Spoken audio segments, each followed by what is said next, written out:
the wind knows me.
There are leaves.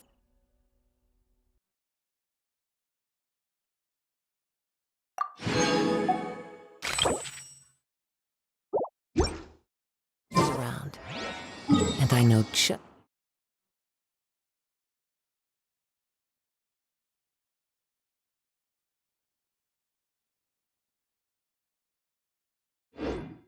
the tune to...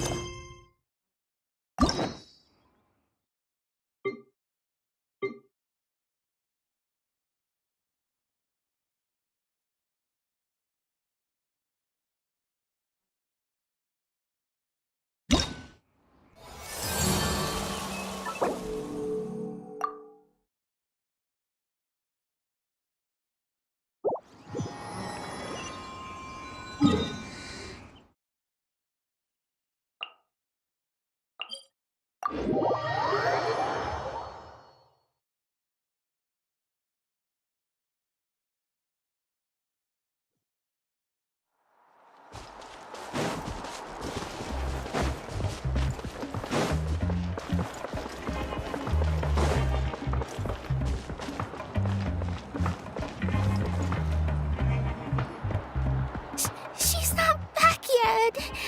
Oh, I hope nothing bad happened to Master Chevin.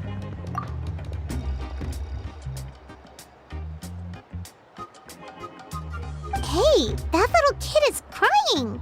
Wonder what happened. Let's go check what's wrong.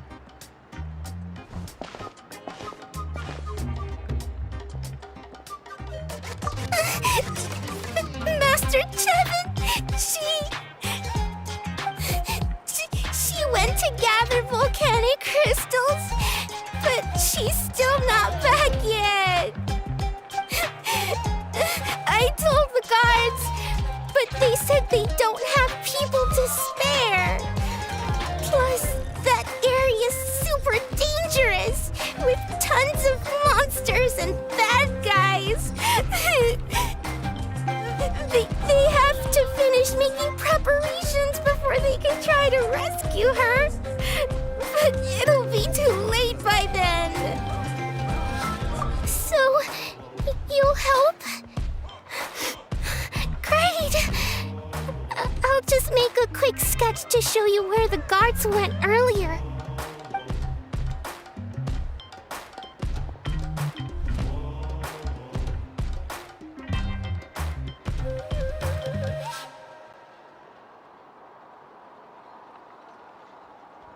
They said Master Chevin might have stopped around here. She might have been forced to go near the shadow pen. If that's the case, then... Oh.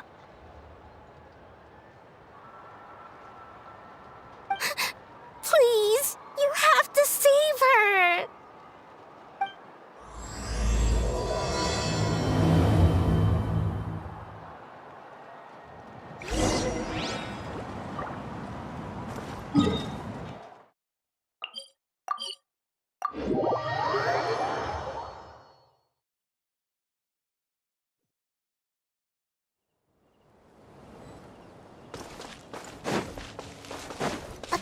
to the map, we should be Get away from me! Look, over there! Is that Master Chevin?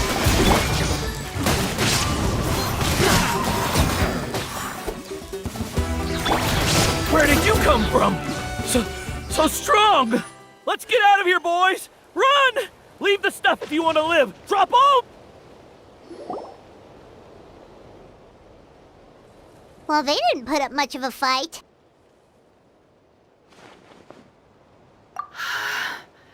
Thank you so much. I thought I wasn't gonna make it down this mountain alive. Saved by the Traveler. Guess my luck's not too bad today. Sorry. Let me introduce myself. I'm Chevin, a gem artisan. I'm not usually this lucky, but maybe things are looking up. She did, huh? I didn't mean to make her worry. I wasn't planning to be gone longer than 2 days, tops. But then, I discovered a new seam of volcanic crystal near the Shadow Pin. It's a large deposit, and the purity is exceptional. I dug up a whole bunch of it and was getting ready to head back. But the phlogiston within the crystals attracted monsters.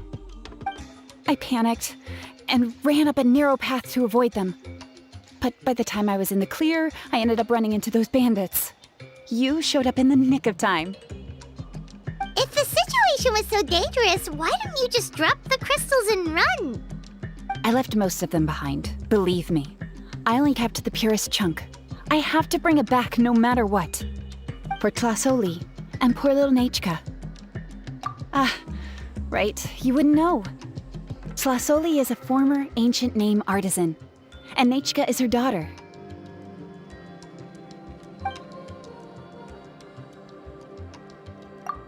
That's right. Or, well, she used to. Now she just handles regular forging commissions.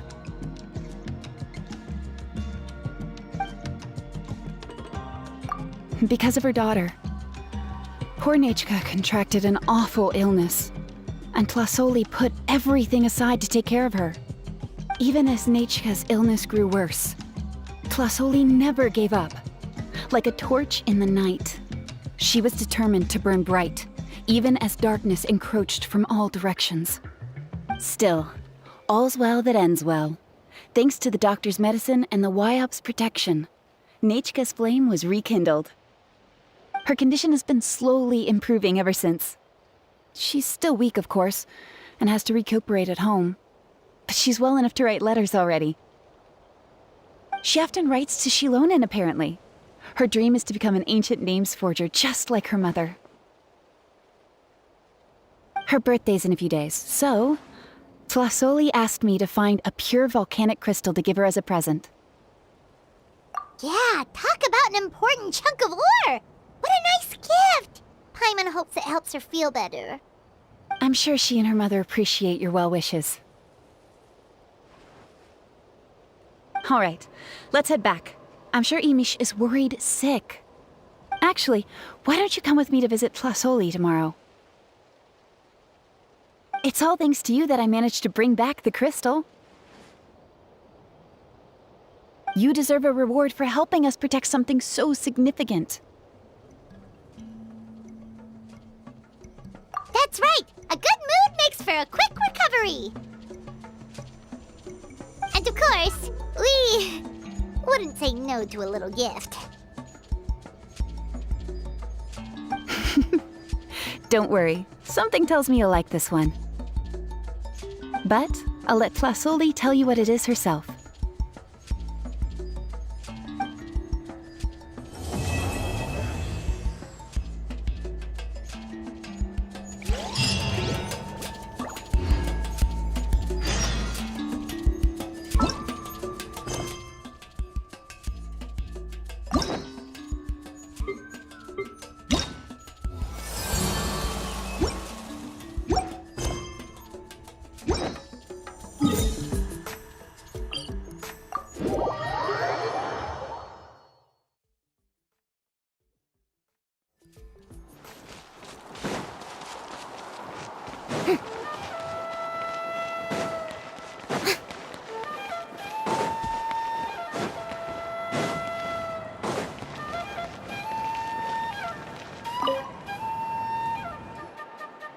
Oh, you're early.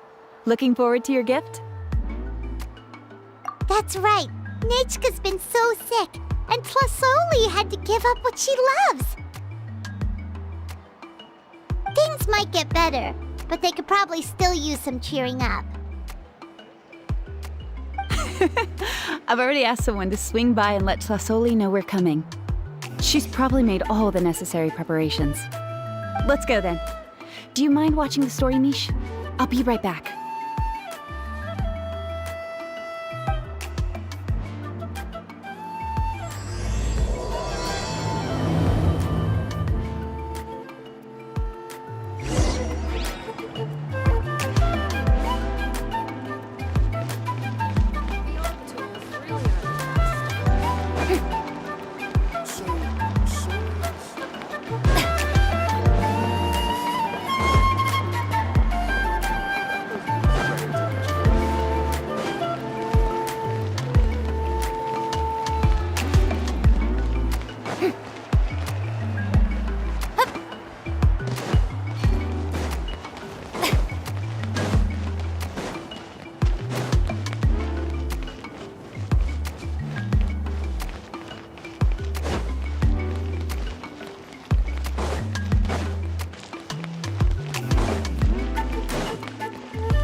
Here we are.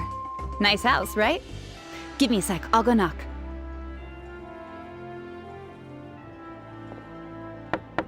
Tlasoli, open up! They're here! Tlasoli? Are you home? Open the door! That's strange. Huh, the door's locked. But she shouldn't be out at this time of day. Hey, Nechka! Nechka! It's me, Chevin! Open up, please! Still, I told Tlasoli we were coming. Maybe she had to take Nechka out to get some medicine.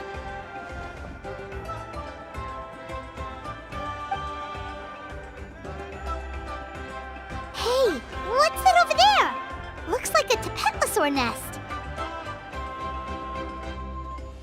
That's right.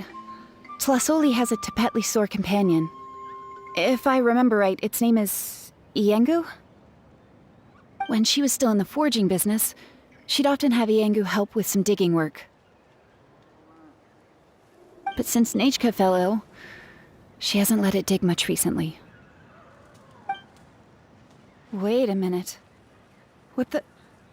This place is a mess! Iengu's nowhere to be seen either.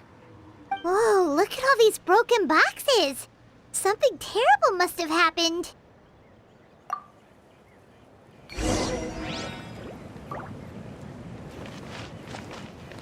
The tracks end at this cliff. Could the Tapetlosaur have climbed up the mountain? Let's head up there and see.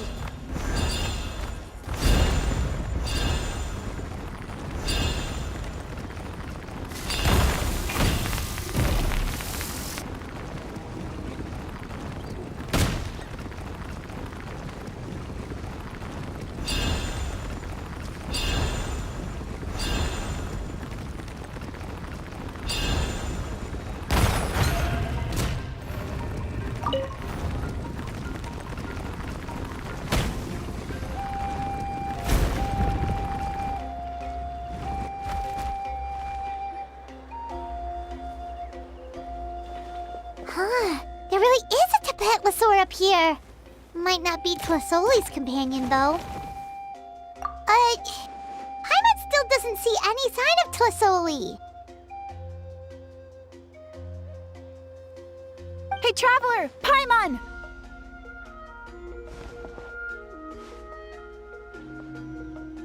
That's Chevin's voice! Come down, quick! Tlasoli's here! Huh? We just got up here and Tlasoli's back already? What a coincidence. Well, guess this means we should head back down. Why is the Tapatlosaur coming along? Whoa, hey, don't run, you'll hit us!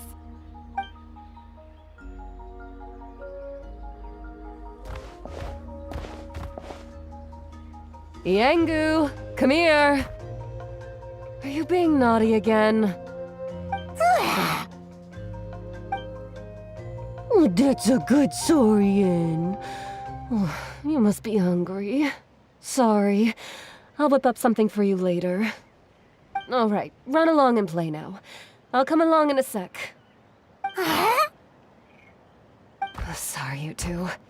I was waiting for you at home when Nechka... Well, she snuck out and ran off by herself.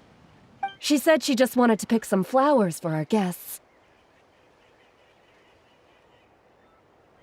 But she ended up getting lost along the way. Luckily, I managed to find her before long. Yeah, Chevin told us she was just starting to get better. She's still very weak. The shock and the cold winds certainly didn't help, so she ended up with a slight fever. I gave her some medicine and now she's in bed. But it's nothing a good night's rest can't fix. That said, she won't be able to meet you today. I'm sorry you came all this way for nothing. Don't worry about it. We know she's still recovering. Chevin told us how serious her illness was. Her health definitely comes first. We were just dropping by to check on her. Well, she can at least speak to me and go about her day normally. That's already more than I could ask for. Hey, cheer up! This is supposed to be a happy occasion. We do appreciate that she tried to welcome us with flowers. Anyway, Tlasoli, about the thing I was telling you before. Yeah, what did you get us?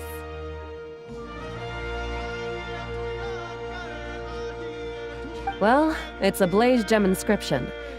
I made it from the purest ore, so it's almost completely resistant to erosion. The techniques used to make it are all rooted in ancient name forging. Don't say that or the Wyatt might smite me. The process just uses a few of the same techniques and materials. When I first made one, I didn't think it could serve any practical purpose, apart from the erosion resistance and the general aesthetic. But then Chevin suggested using the crystals to make a special kind of ornament. Blaze gem inscriptions made by an ancient name artisan, engraved with words that never fade. Quite the sales pitch, don't you think? Wow, that description really does make it seem special. Tlasoli's blaze gem inscriptions really are special, though. Word of mouth isn't always reliable. As information gets passed along, it becomes incomplete, forgotten, and sometimes even distorted. But the words inscribed on these crystals will stand the test of time. The inscription will never deteriorate, and the meaning will never get twisted. It's the perfect gift for a dear friend or significant other. You could even pass it down to younger generations. Paimon's interested! Let's buy one, Traveler! We can engrave our names onto it! Then, once we find your brother, we can get him to add his name as well! That way, our names will be together forever! You deserve it. You saved me. And Nechka's birthday present. It's the least I can do to repay you. Chevin, I thought I told you.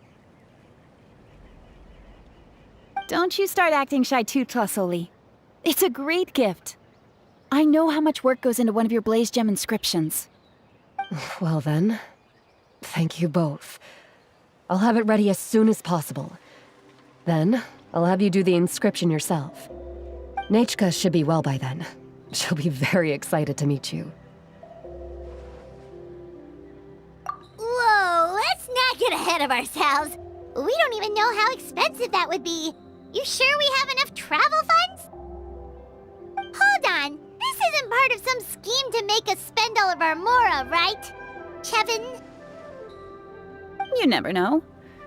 You do look like you have some savings to spare. No, don't listen to that traveler. You'll end up losing all your mora. In any case, it's up to you. Oh no, it's the Tapatlosaur again! Quick, someone stop it! Paimon doesn't want to get run over again! Also, if you don't mind, Tlasoli, I'd like you to help me repair my Blaze Gem inscription. I dropped it when I was attacked earlier. The rope and clasp both snapped, so I haven't been wearing it.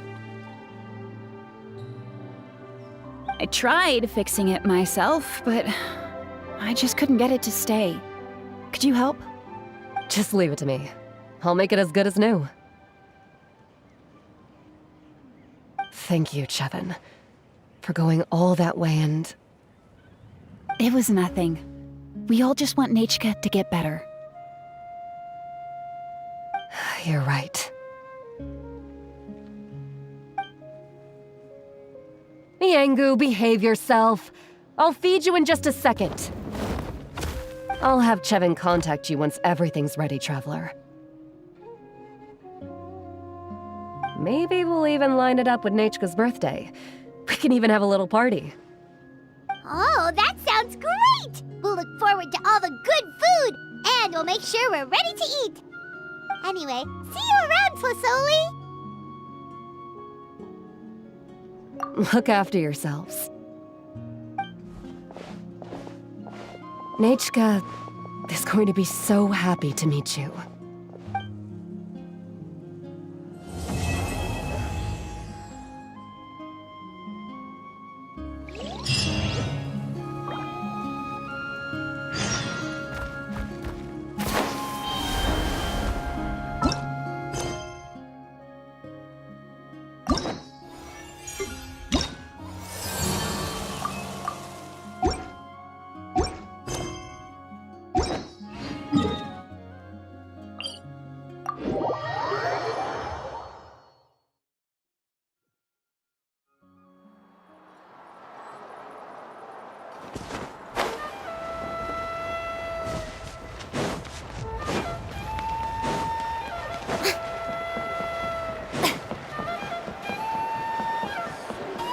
Those music records you mentioned earlier.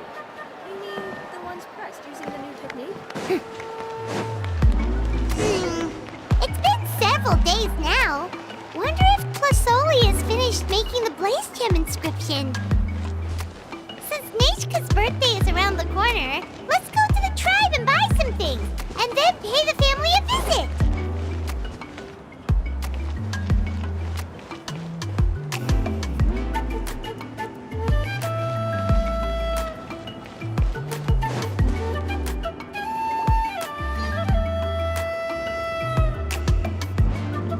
Shilonen! Good thing you're here. I'm wondering if I can... Oh, the shelf on the left, second row down, first X on the right. That one's yours. And the garden hoe belongs to Ignal, and the hammer is Pakal's, so make sure you take the one that's yours. I haven't even said why I'm here. But, looks like you're about to head out for a break. Yes, but I am going to take it right here. The temperature is just perfect today. Really? But doesn't it feel a lot hotter than usual? I really don't want to stay out in this heat. Exactly. In hot weather like this, customers don't tend to stick around and talk when they're coming to place orders or pick up the goods. I see. Oh, here comes another customer. I'll just leave you to it then, and pick up my axe. Sure, sounds good to me. Hey, Shilonen! Oh, Traveler, Paimon! we meet again. Oh, you two seem to be in good spirits. Oh, how's your ancient name been? Run into any issues? Oh, good. It was my first time working with the Lord of the Night to forge an ancient name, and you're not even from Natlan. There are still a lot of things that could go wrong, so I wasn't sure if there'd be any issues. Huh? So, what are the chances that something might still go wrong? Well, less than the chances of Mualani accidentally falling off a spiritway, I'd say. Oh, well, that definitely would never happen. I found the Exulonin. Thanks a lot. By the way, Nichka's birthday's coming up real soon. Are you planning to visit her? I've prepared a gift, and was just getting ready to take it to her. You're not planning on giving the kid a full set of pliers again, are you? Or, let me guess, woodworking tools? Yeah, that's right. Flowers will wither and toys will break, and snacks are quickly forgotten once they're eaten. But a set of durable work tools will always stay with you and get you through many sticky situations. Well, still, I won't be giving Nichka any tools this year. She wrote me a letter saying that she'd like a copy of To Kill the Brave. The book is not what you call a bestseller, but luckily, I have a few copies in my collection. They were really old editions that were published a long time ago, but they should still be readable. Children her age love fairy tales. The last time I was at Thesoli's, I even brought Nichka.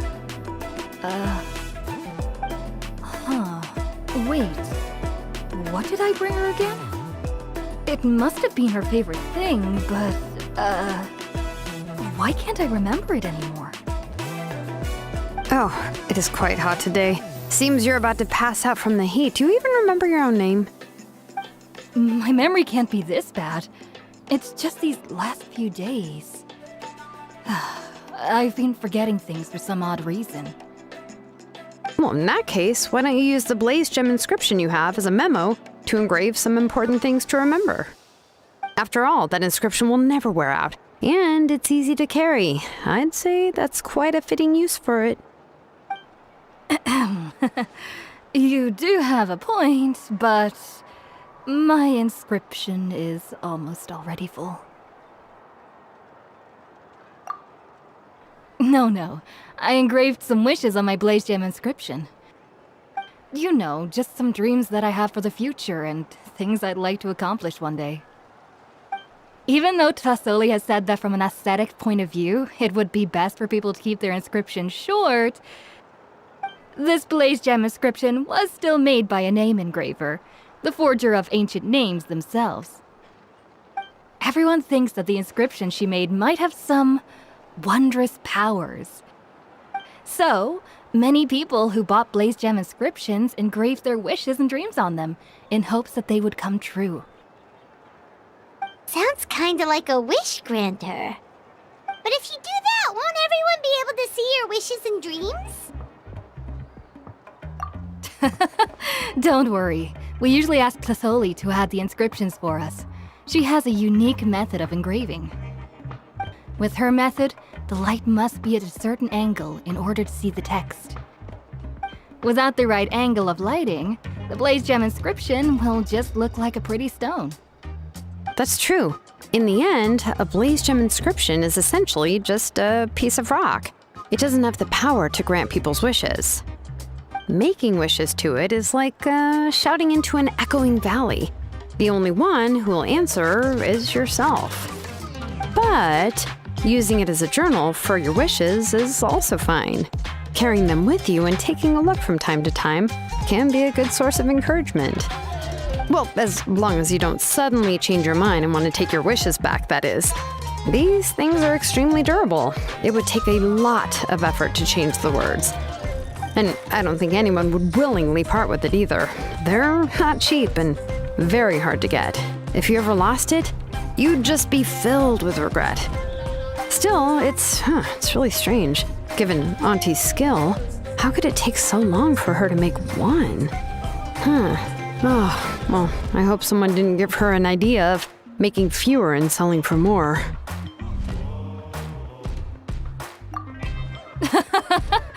It's true. Chevin would totally have put that in her ear. Still, I don't think it's such a bad thing for Tasoli to make some money by selling these. At least she and little Nechka are better off now, and won't have to worry about the cost of treating her illness anymore. I was really worried about their family at first, and was even planning to send them some... Huh?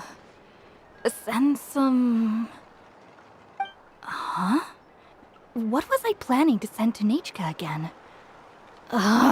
This memory of mine. All right, if you stay out in the heat for any longer, I'm afraid even the inscription won't be able to save your memory. You should, go back. Yeah, get some rest. Right. Right. Please give my regards to Tlisoli and Nechka.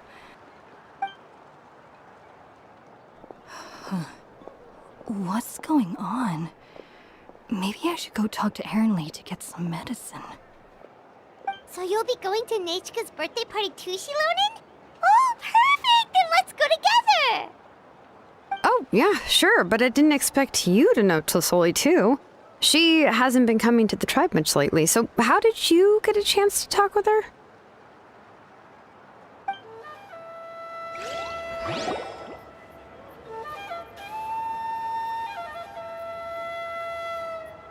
Oh, so that's how you met her. She even wants to use volcanic crystal as a forging material. Guess she's really pulling out all the stops for her daughter.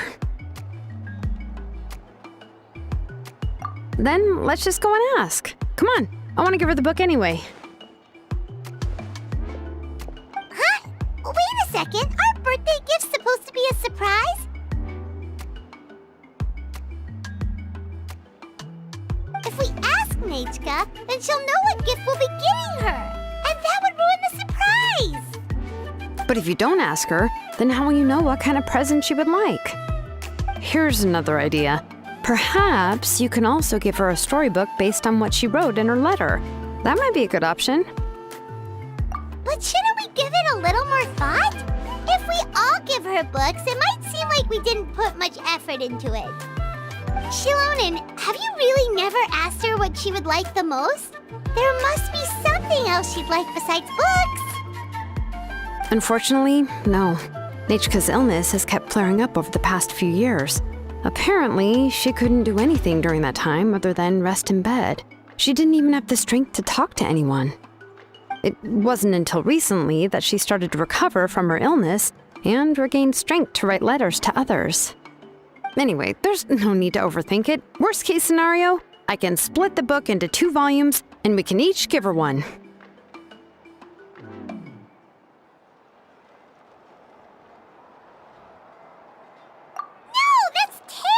That would really look like we didn't try. Let's just go ask Nechka. Even though it would ruin the surprise, we could at least get her something that would make her happy. Anyway, could you tell us a bit more about the book that you're getting her? Is it really that unpopular? Well, it's a little difficult to explain. You see, there are actually 2 versions of To Kill the Brave. The premise of the book is pretty straightforward. It's basically about a set of twin brothers working to defeat a demon lord. But after defeating the demon lord, the older brother, Tequil, discovers that the king's spirit has possessed his younger brother, Remok. In the ending of the original story, the older brother kills his younger brother to defeat the demon lord, before jumping into a volcano.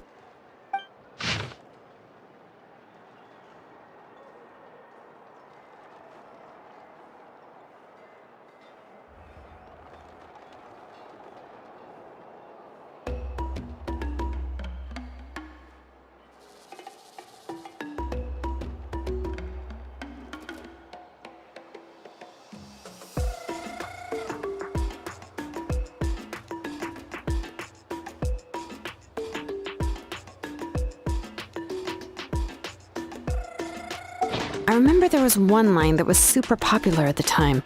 If I still remember right, after being possessed by the goddess Coatlicue, Remok said, "I do not wish to see your blood be reduced to ash, but I have seen the light of your heart and spirit. Remember my name, brother. As long as you remember me, I will never have left." The other version was released only recently. The author heard a suggestion from someone and suddenly decided to try and make a stake in the fairy tale market, so the story was revised. In the revised version, the brothers killed the demon lord together and both survived. According to the author, this gave the story a happy ever after kind of ending. However, the revised version was not well received. After a month on the market, it had hardly sold any copies and the books were collecting dust on the store shelves. The store owners desperately tried to get rid of the book and have resorted to all sorts of promotions and discounts to sell it. Even now, the only edition of To Kill the Brave you can find in the market is the newer one, whereas the older edition is nearly impossible to find. Anyway, I couldn't bring myself to give such a poorly rated book to Nechka, so I spent a few days looking and managed to find a few copies of the old edition in a warehouse. I picked out a copy that looked relatively new and wrapped it up as a present for Nechka. If you're interested, I can give you this extra copy to read. The pages are pretty old, though, so please be gentle with it. Oh, and here's a copy of the newer edition, too. They gave me a free copy when I went to buy some chocolatl. So that's how they're trying to sell off the book. Could it really be that bad? Even Paimon's curious now. Okay, but you'll have to carry Paimon for a while. Once Paimon's done reading it herself, she'll read it out for you. Let's get going. Tlasoli lives pretty far from the tribe, so it'll take us some time to get there.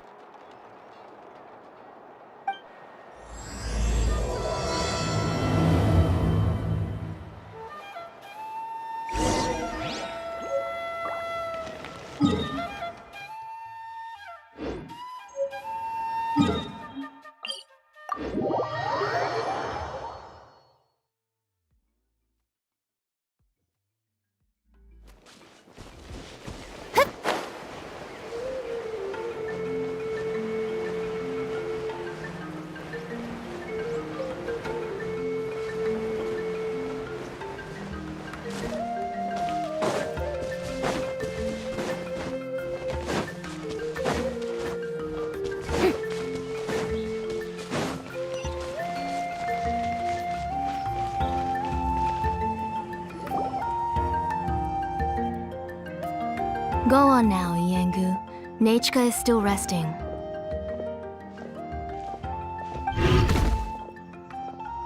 Hey, Tlasoli, we're here!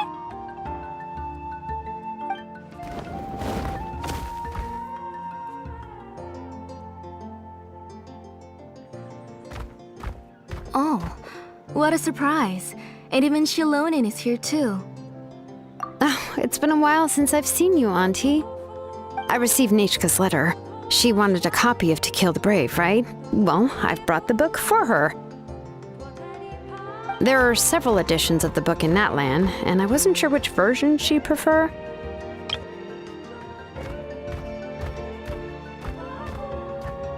I asked a messenger from the Scions of the Canopy. It seems this softcover edition is one of the most popular options, so I brought it for Nechka. You haven't changed a bit, Shilonin. Let's go inside. I was just boiling some chocolatl, so you can all try some. Shilonin used to love drinking chocolatl. When she was little, she would always have several cups every time she came to visit me. You were already a big girl by the time I finally had my Nechka. Alright, for now let's... Oh, Auntie, let's go inside. Traveler, please help me get her into the house. Oh, Paimon will help too! Be good, Iengu, and don't get in the way.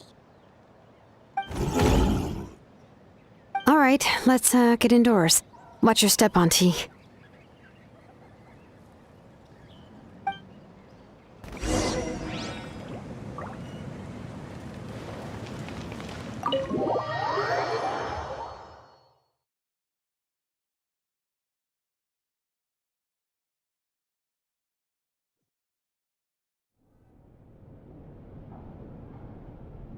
Sorry. Nechka's illness has been flaring up recently, so I was up for a few nights. I suddenly started to feel dizzy in the sun. I hope I didn't scare you. Have a seat. I'll fetch you a few cups of chocoatl. Please wait a moment. Oh, I've already brought them over. This cup's for you, Auntie. And these are for you, too. Chocolatl? What does it taste like? Paimon's heard that it can be pretty bitter. Traveler, could you give it a try first? Oh, don't worry. Auntie always adds a lot of sugar. It won't be bitter.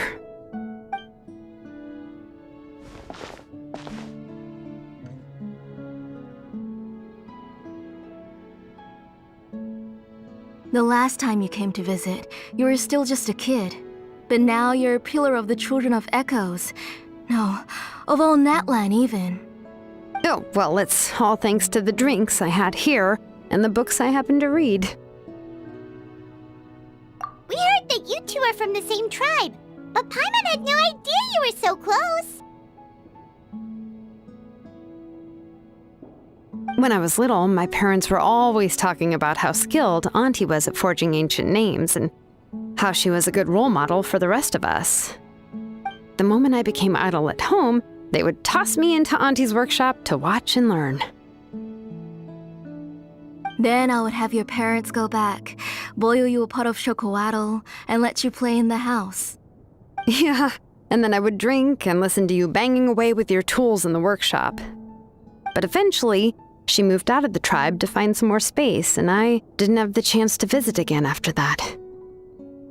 But why did you seem so familiar with the place when you went to the kitchen for the drinks just now? Because the layout of this place is identical to her old house. Let me see. Yeah, that should be Nechka's bedroom then. That's right. I remember you used to hunker down in the room to read and draw. But you're all grown up now. Even if you wanted to live here, I'm afraid you've already outgrown Nechka's bed. That's how Nechka sees Shilonen too. Whenever she's feeling better, she always asks me when her pen pal sister will be coming to visit. Well, yeah, I'm here now, and even brought a gift as an apology. I'll leave the book here. You said Nechka asked you for the book? I hope it wasn't too much trouble to get. Really, I'm surprised that she even asked you for a present. When she's at home, she'd even ask me for permission to eat some snacks. Maybe I've been too strict with her. She's obviously starting to like her big sister more than her own mother. Oh, really? Well, I'd say I really haven't done enough to deserve the title of Big Sister. Yeah, I wasn't able to help her when she was sick, and I didn't even come and visit her that many times. Well, the only thing I have been able to do is to help her find some books. Don't be too hard on yourself, Shilonen. You have great responsibilities as the name engraver of the tribe. We both know you are far too busy to take care of her. The responsibilities on your shoulders also became far heavier when I gave up on my work. You just had more important things to tend to, Auntie. No one in the tribe blames you. We all know that Nechka needs her mother's care. But that doesn't change the fact that I gave up on my work. And even now, I still have not found the courage to pick up my hammer again. I'm sorry to leave you to shoulder all the responsibilities alone, Shilonen. Oh. Ooh, why so somber all of a sudden? Don't be so sad, everyone. Hasn't Nechka gotten better lately? Oh, relax, Auntie. I can handle the work. But once Nechka is back on her feet, you should get back to work and let me have a vacation. You'll be the one who's busy then, and I'll be sitting at the side drinking chocoatl and cheering you on. If that day really comes, you can have as much chocoatl as you like. If you asked me before, I wouldn't have even been able to talk about it. But now that she is gradually recovering, I've also gained some courage to face what happened back then. Nechka's illness actually originates from the Abyss. That night, I was in the tribe, having a discussion over the forging of new ancient names. Before we could finish our discussion, the alarm started to ring outside. A horde of monsters from the abyss suddenly attacked the tribe, so everyone banded together to fight them off. I joined the fray as well, and it wasn't until the monsters were repelled that I got back home with some guards from the tribe. But Nechka was gone. I can't remember how long I spent searching for her. Maybe for 2 or 3 days. In the end, we found Nechka at the bottom of a short cliff. She was holding a dried-up embercore flower in her hand, and there were traces of abyssal corruption around her wounds. I know. It was all my fault. Before the incident, Nechka had asked if I could forge an ancient name for her. Work was busy at the time, so I told her that if she could find an embercore flower, I would use it as material to forge her an ancient name. Oh, Nechka, my daughter. My Nechka. I was holding her in my arms, but no matter how many times I called her name, she wouldn't open her eyes and look at me. I was the one who decided to move my workshop to the outskirts of our tribe for work, and I was the one who left her home alone. Oh, my daughter. My Nechka. Why do you have to suffer like this? Whoa, hey! It's okay, right? Nechka's getting better. She already has the strength to write letters now, doesn't she? Shilonen has even brought her a gift. Sorry. I just can't control myself whenever I remember that time. Phew. Alright. It's not every day that we get guests. I really shouldn't be crying like this. I asked someone to buy some ingredients for me. So, why don't you stay for dinner tonight? I'll make some shrimp bisque, grilled fish and mint sauce, and tower tacos. We'll help. That sounds like a lot to make, and we don't want you to tire yourself out. Thank you both, but don't worry. It's just a few dishes. I'll be fine. You three just need to make sure everything gets eaten up. I can't eat a lot at this age. Oh, we haven't had anything to eat yet, so don't worry. We'll make sure there are no leftovers. Ah, it just occurred to me that Shilonen likes to eat cheesy crab hot pot. Why don't I make that instead of the grilled fish and mint sauce? I remember you don't like picking out fish bones. Nah, both are fine with me. I've learned to just chew up the fish bones now. Oh, come on now. If you don't want to pick out the bones, I can just take them out for you. Anyway, for dessert, would you like a cup of grain fruit or chocolate? Cup of grain fruit! How about a cup of green fruit mixed with chocolate? Okay, got it. I'll go start cooking, but could you do me a favor in the meantime? I ordered a bunch of ingredients, and they should be here any minute now. Would you go check by the door and see if they were already here? If so, please bring them in. Come on, Shilonen. Stop lying around. You shouldn't nap before dinner. It'll ruin your appetite. Hey, I'm not a kid anymore, you know. You don't have to worry about my appetite. That's beside the point. If you don't watch out for your health while you're still young, then when you get older, you'll... All right. I'm getting up.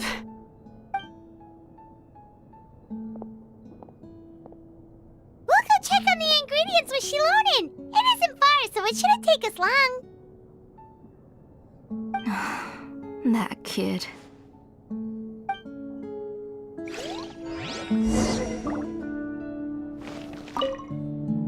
That kid. She's just like Nechka.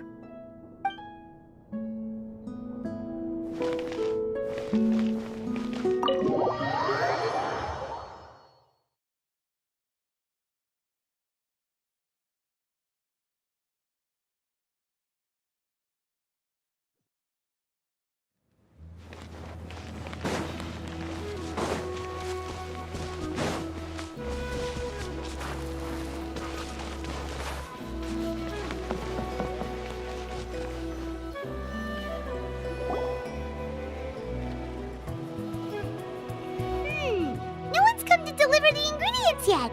Paimon thought we'd see someone come flying down on a Yunkasaur as soon as we came out. A messenger from the Scions of the Canopy wouldn't be flying here. They usually come climbing down the cliffs nearby. No need to look. There isn't anyone on the cliffs. I just saw a ghost. Hey, you there! Sorry, but does Tlasoli live around here? Oh, are you the one who's supposed to deliver the ingredients? Ingredients? Are you kidding? I was nearly eaten myself! Never mind that now. Those monsters are still hot on my heels. Please, you've got to help me! Shilonin, where'd she go?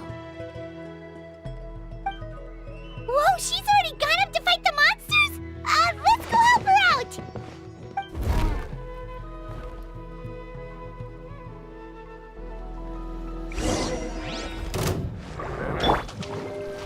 Yoo-hoo! There is no escape!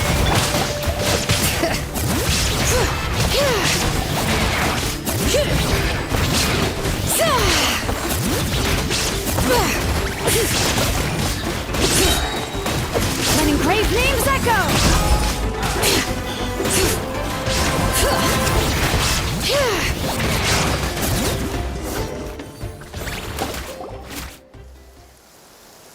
All right, that should be it for the monsters. Yeah, it was easier than I thought. Oh, it also seems we're in good luck. The goods weren't damaged either. Strange, we didn't see any monsters on the way here. Yeah, right. I use this road to deliver goods all the time, and I've never been attacked like this before. It's the main road in and out of the tribe, so people often come here to clear out any monsters. This area is usually very safe. I don't know what happened, but it seems like all the monsters around here have gone berserk. Even the docile Tepetlosaurs are in a frenzy. Tlasoli doesn't even forge ancient names anymore, so why can't she just move back to the tribe? If she comes back, Nachka will even be able to find some playmates. She's so young and hasn't even...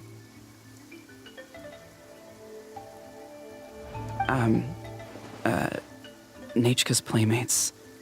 No, wait, I feel like my kids have played with her before. They've even told me about Nachka's favorite game. If I remember right, it was... strange. I always remembered it before. How could I forget all of a sudden? Look at that! He has a blaze gem inscription too! You should go back to the tribe. It seems like you had quite the scare today. We'll take the ingredients back for you. I'll carry these bags, and you two can carry the rest. If you say so. Thank you so much. I guess today's just a really bad day for me to go outside. That's so weird. Why is everyone we run into today having trouble remembering stuff? Paimon's not sure how to say it, but she's got a strange feeling about this. Like it's all somehow related. Once you live long enough, you'll eventually start experiencing strange days like this. Let's bring the ingredients back. Otherwise, we won't have anything to eat tonight.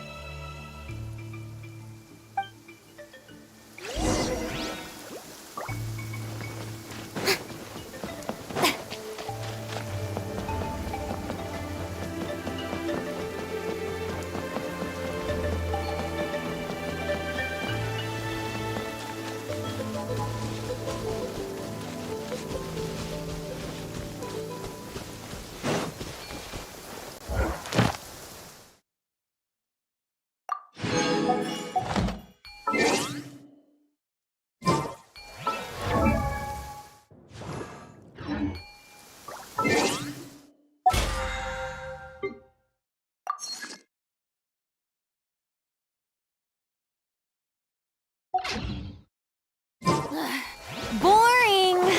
Isn't there anything else more interesting to do?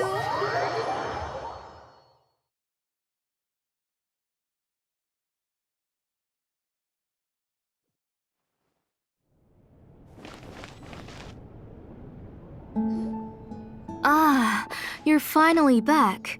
What took you so long? I was starting to worry. Oh, yeah, we ran into some small problems, but everything's fine now. All right. As long as everything's okay now. You all have a seat. I'll get the food ready. It won't take long.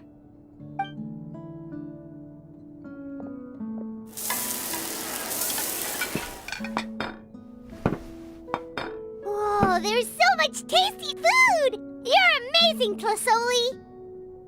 They were all pretty simple dishes to make. Don't be shy. Dig in, everyone. Paimon will help herself.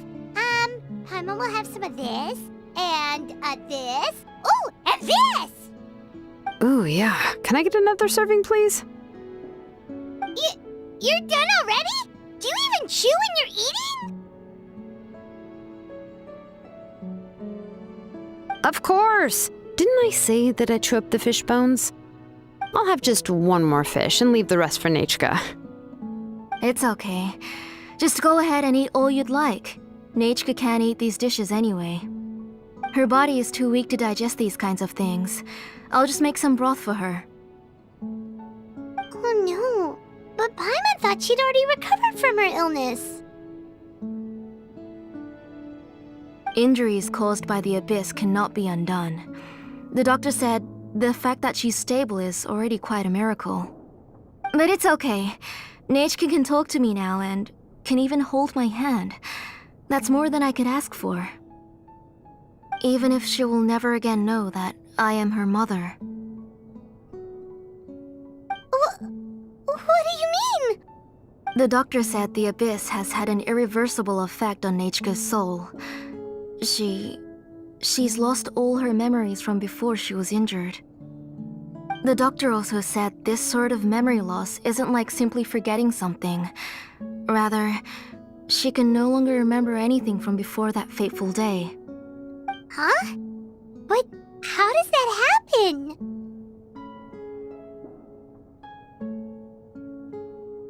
You know about the woven scrolls that the Masters of the Night Wind use to record things, right? Well, generally speaking, forgetting things is like when the woven scrolls would gradually start to fade. As long as you repaint and weave the threads again, the faded memories will come back to life. But the case of Nechka's memory loss is as if her woven scroll had been cut in two, and the portion of the past was burnt to ashes. The books she loved to read, the flowers she took joy to grow, and the time she spent in this house were all cut off by the abyss, and can never be retrieved again. As one example of that, Nechka now only sees me as a strange, unfamiliar auntie who claims to be her mother. She's a good kid, and doesn't want to upset this lady who's been taking care of her so much, so she still calls me Mom. But I've always had a feeling that she's constantly wondering about things like, where is her real mother? Why is she stuck here in this house? Was she abandoned? Nechka really has no idea that her real mother is right in front of her, and has never left. So you plan on recreating Nechka's woven scroll all by yourself? What do you mean? Or should I say, you've already started reweaving that scroll long ago? The delivery guys. I saw it hanging from his waist, so I asked to borrow it from him. Don't worry, I'll return the inscription to him once we've figured everything out. These things aren't cheap, after all. When did you know? Yeah, I noticed it back when Blaze Gem inscriptions suddenly became popular among the tribe.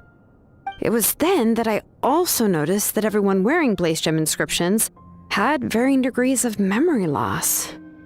Traveler, you've picked up on it too, haven't you? Accessories made using ancient names forging techniques. For what's only supposed to be a pretty souvenir, this inscription contains a phlogiston engraving with a truly overkill level of complexity. The shapes and patterns of these engravings are also identical to that of an ancient name.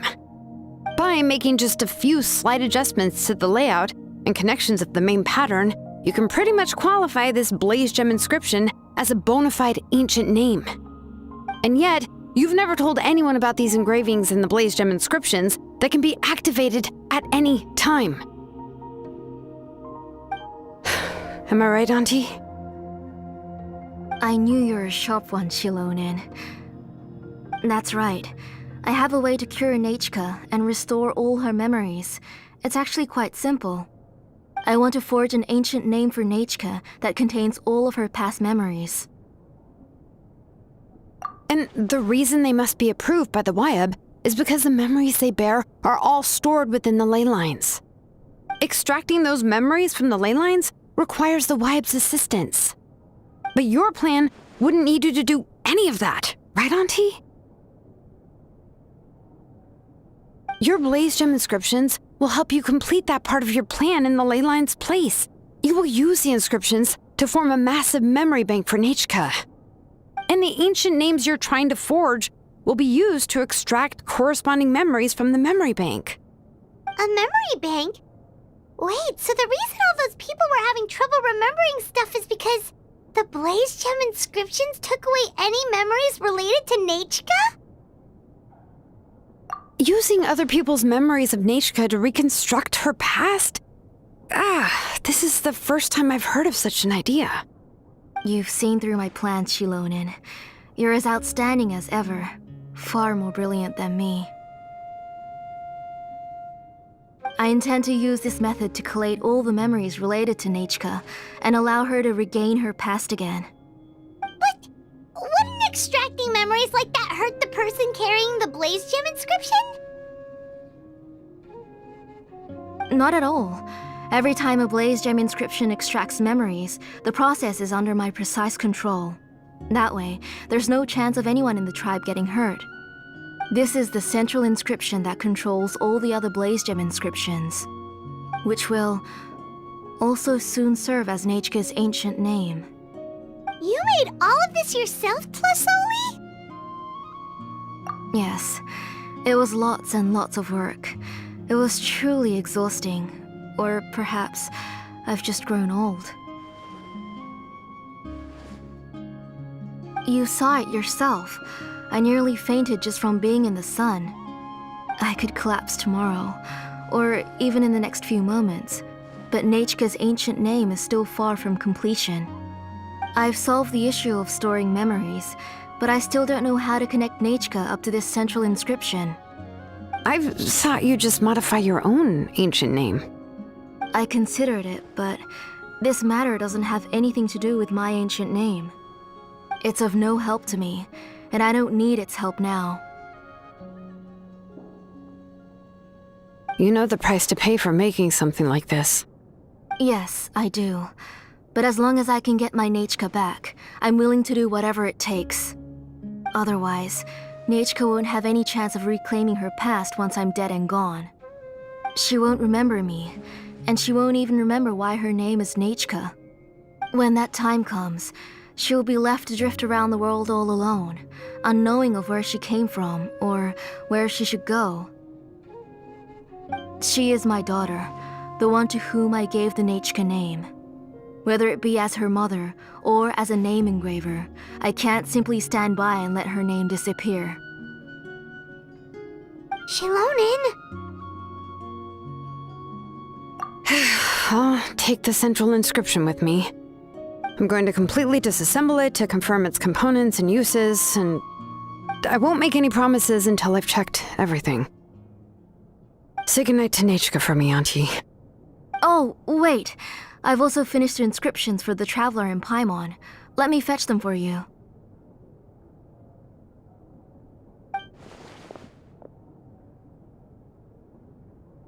I'm sorry it took me so long to finish them. Hold on, Auntie. The Traveler and Paimon have never met Nechka before, so you can't draw any memories from them. That wasn't my intention. They're just ordinary gifts. Please, take them. Huh? What was that noise? Nechka must have woken up and wants to get out of bed on her own. Sorry, I'll go check on her first.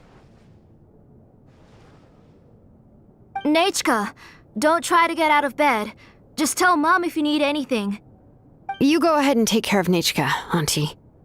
Let's go, Traveler and Paimon. There are a few things I want to tell you.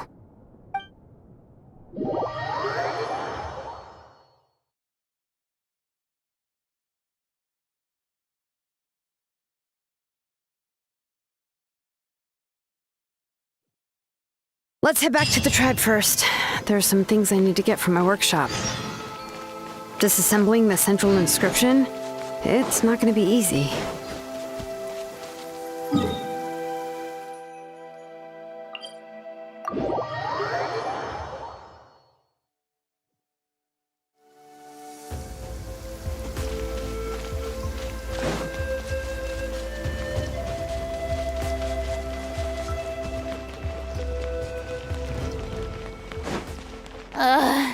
The sun feels almost as hot as those studio lights I'm in front of all the time.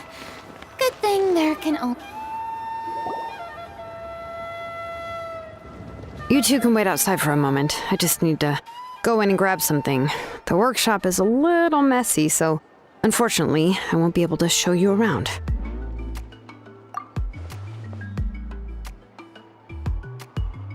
Oh, yeah, that's not really what I mean. It's not the mess that's really the problem.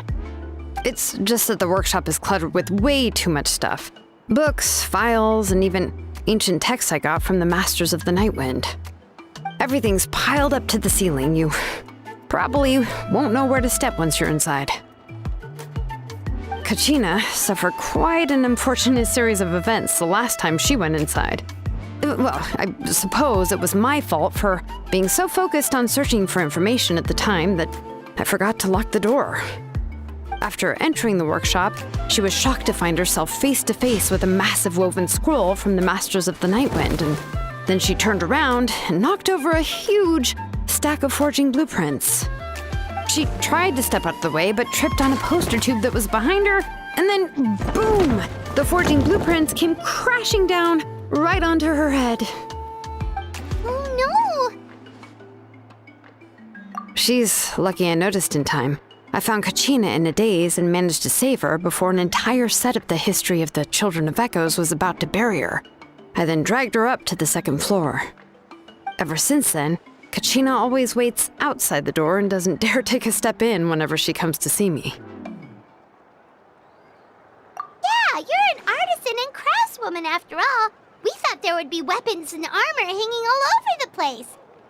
But it seems more like a library than a workshop. Well, my primary work is forging ancient names, which is much trickier than making swords and tools. Aside from the necessary craftsmanship, I also need to consult many ancient texts. You probably already know that each ancient name represents a certain spirit, behind which are countless related stories to support it. In other words, the essence of an ancient name is the physical manifestation of a certain spiritual will.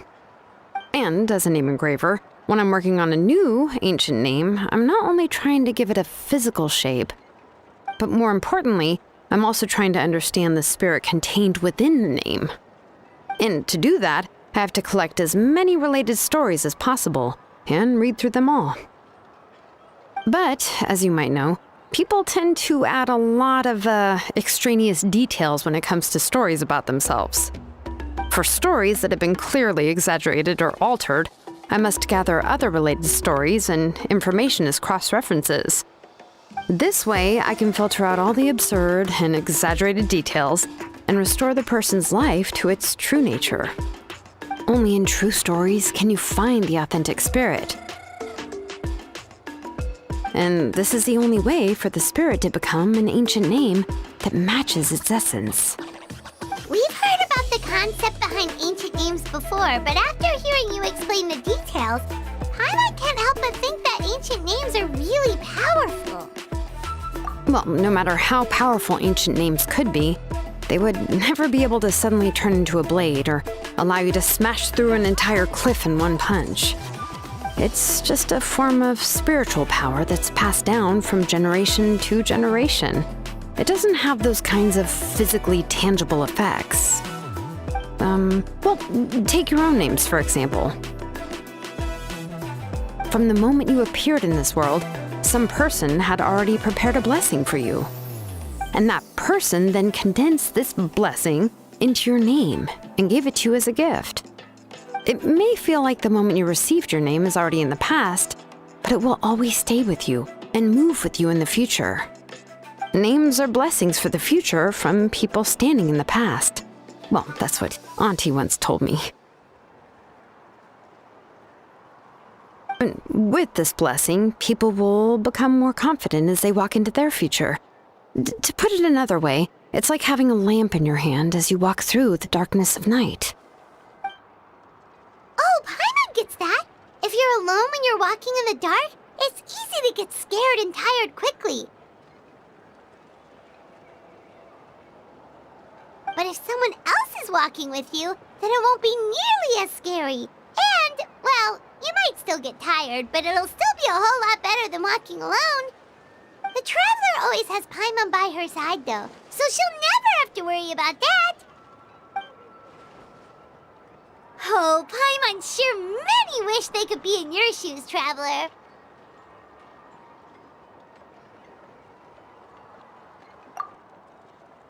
Paimon's always flying! Of course it gets tiring! But we're getting off topic. We can talk about that later.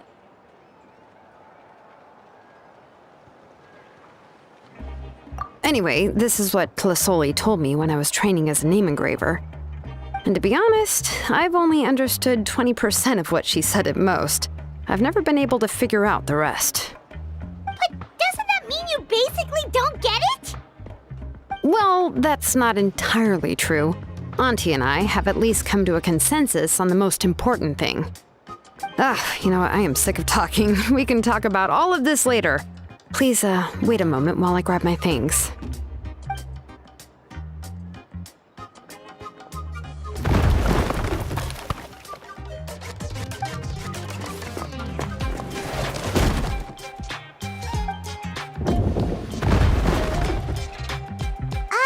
Did you hear a whole section of something collapse in there just now?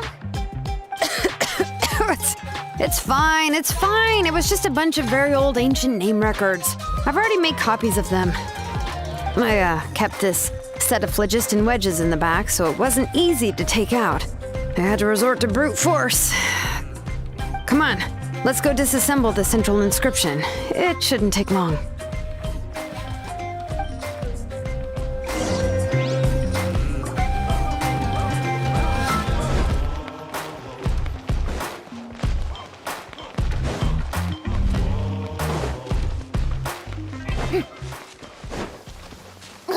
It's pouring out here.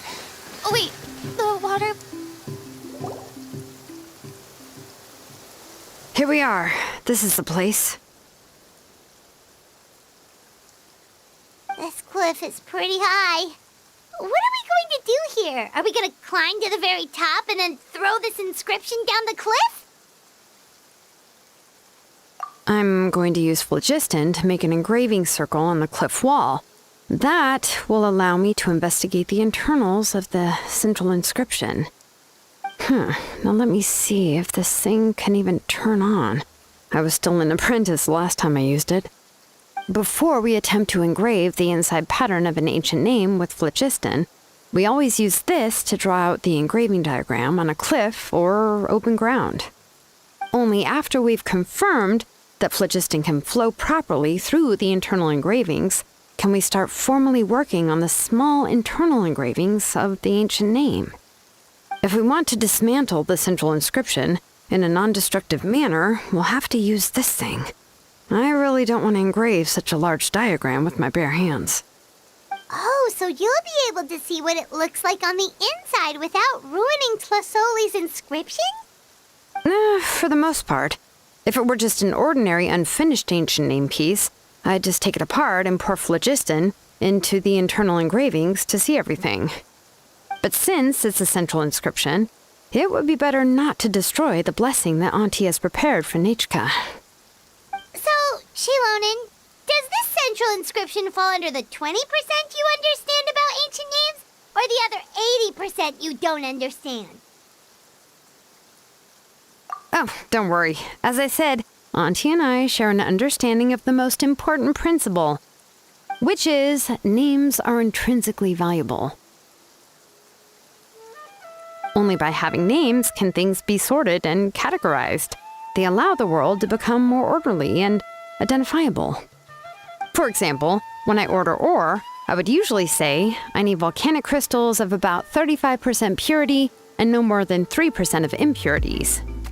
Without specific names, I would only be able to go to the ore merchant and say, I want this and this. No, this isn't it. That one. No, not that one either. Yeah, you see what I mean? Names are a crucial part of how we standardize our workflow. Without names, the work would be impossible. Yes, because forging ancient names is first and foremost a technical job. There's no debating that. As for the question of why it's important, as long as it does not affect your ability to perform your work, you'll gradually understand it as you put the process into practice. After all, creating an ancient name is quite the complicated process. Well, let me break it down even further. We're not in the tribe right now anyway. Essentially, by forging ancient names, I'm assigning nicknames to the heroes in Outland's history. Giving someone a name is a subjective expression. You just need to express your hopes and wishes for them. But giving someone a nickname is a much more objective expression. To come up with a fitting and accurate nickname requires much thought and observation. If ancient names or nicknames aren't descriptive enough, no one will remember them anyway. So the best I can do is gather all the information I could and try to come up with the most fitting nicknames possible. Even a minor mistake in the process could cause people to misunderstand the nickname. For a name engraver such as myself, such mistakes would be considered a major blunder. Paimon isn't trying to come up with a nickname for Shilonen. Besides, all of Paimon's nicknames have been very descriptive. Everyone can remember them. Phew. Now I'm curious. Why don't you, come up with one for me? Are you serious? Of course. This is also my line of work, you know. Go ahead. A nickname? Shilonen. Well, she uses phlogiston to forge weapons and make names for others.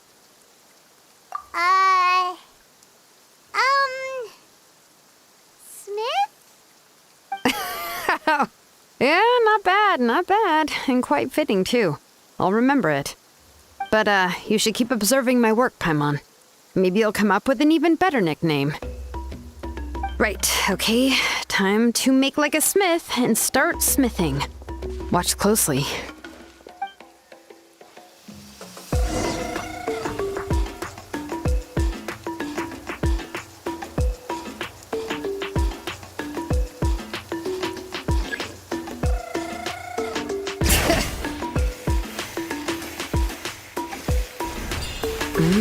Adjust the inclination by 2 degrees. Stop. The error margin is within an acceptable amount, but I'll extend the inscription link a little more just to be safe. I'll leave some space here. And when the linked engravings are activated, the inscriptions here will overlap with each other. There. That should complete the flow.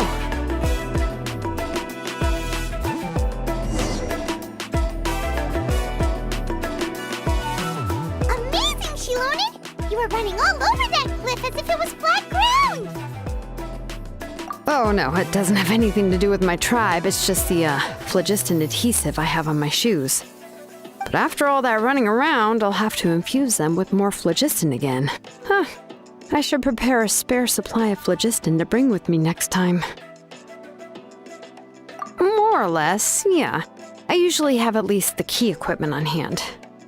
I can show them to you when we next find the time, but let's get to work first.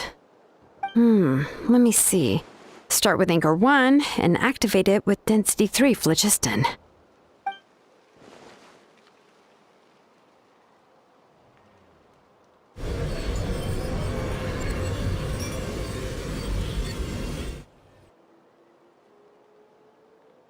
Whoa! A super huge diagram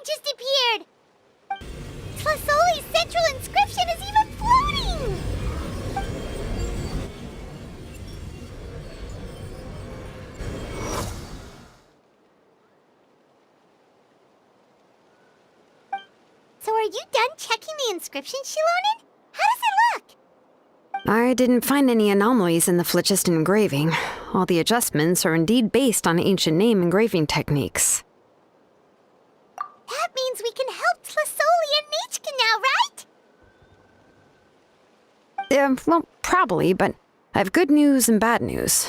Oh, but I'm also just going to go ahead and share both, so it's not like you'll have a choice in the matter. Paimon will cover her ears after the good news. Well, even if you cover your ears, the issue will still continue to exist. But, before we get to that, I want to ask the Traveler a question. What are your thoughts on absorbing memories?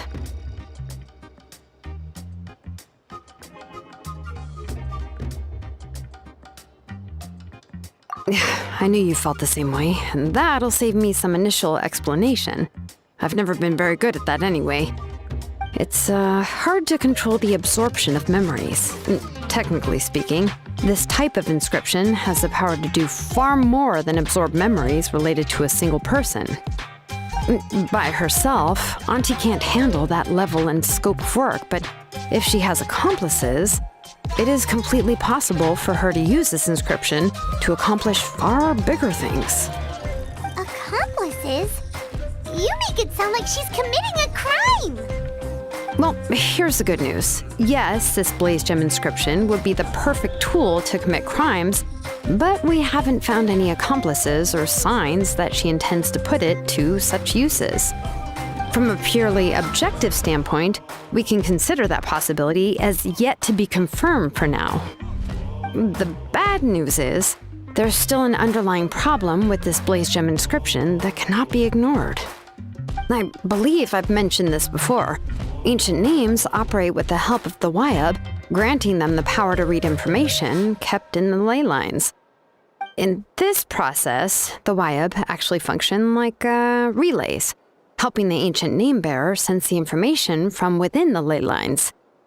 If you remove the Wyab from the process and don't use any tools, then finding a specific story is akin to trying to scoop up a specific grain of sand from a rushing river. Yeah, exactly. Anyone who attempts to do so will likely lose most of their cognitive function or become a babbling madman who talks to themselves all day long. Now, let's consider the memories that Auntie has gathered as the ley line, and Nechka as the only ancient name bearer of this ley line. There's no way Auntie would let Nechka plunge into the river of memories without any tools. She'd only be overwhelmed by the surge of memories.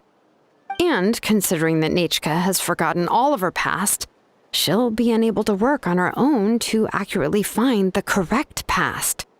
Only Aunt Tlasoli can help her filter the correct memories of her past.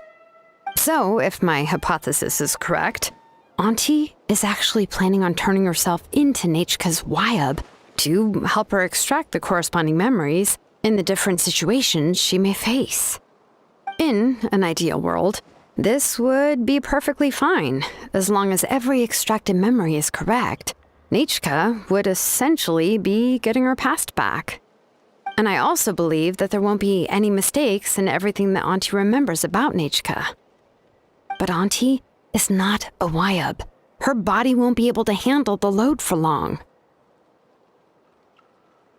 But how can we solve this problem? No matter how we try, Tlasoli will... Names are blessings for the future from people standing in the past. I've also made up my mind. Come on, let's go see Auntie.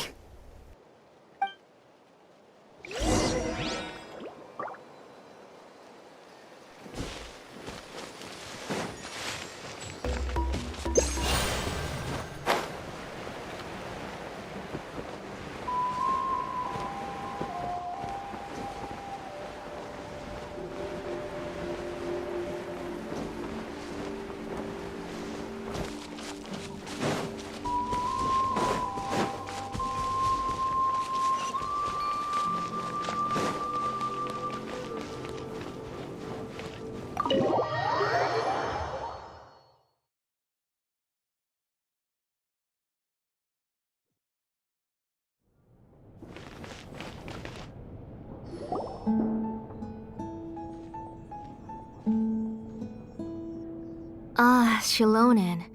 It looks like you've made your decision. Am I right? Yes, here's some research that I've done. You can reference it to modify the way the central inscription operates.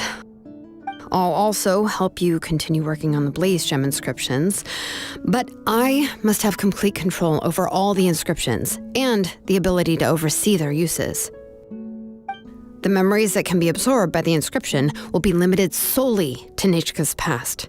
We'll plan a set time frame together from which the memories can be drawn from shortly. If you attempt to extract any memories beyond this scope, then I'll consider that as committing a criminal act and halt all work related to the central inscription. After the memory bank is constructed, the Blaze Gem inscription's absorption functions must be stopped immediately. Only functionalities for outputting memories will be kept. I accept. Thank you, Shilonen. I really... Auntie, you know I can't stand it when you do this. If you needed my help, you should have just said so. There's no need to beat around the bush like you did. Using technology for ancient names to forge other things without permission is no trivial matter. Yes, it's a major departure from the technology's intended use, but it's nothing compared to a child who needs help, compared to a name that's about to be lost. But once this is all over, you must come with me to see Pakal and discuss everything that happened. That's fine. I'm willing to accept any punishment for my little Nechka. All right, let's clear off the table and come up with a plan. I need some time to consider how to let Nechka control the Blaze Gem inscription on her own and extract the memories from her past. By the way, did you give the book to Nechka? How could I just hand her a birthday present that you specially brought for her? I've picked out a box and packaged it up. Wait till her birthday and then bring it to her. It'll be a nice surprise. No, it's just an old book. There's no need to...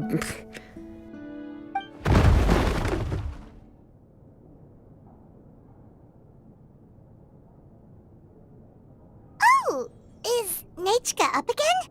But what was all that noise? It sounded like something broke. Uh-oh. That's not good. Let's go have a look. Nechka, don't hurt yourself. Shilonen, is that you? You're Nechka? How many times have I told you? Don't get out of bed on your own. You were running a fever yesterday.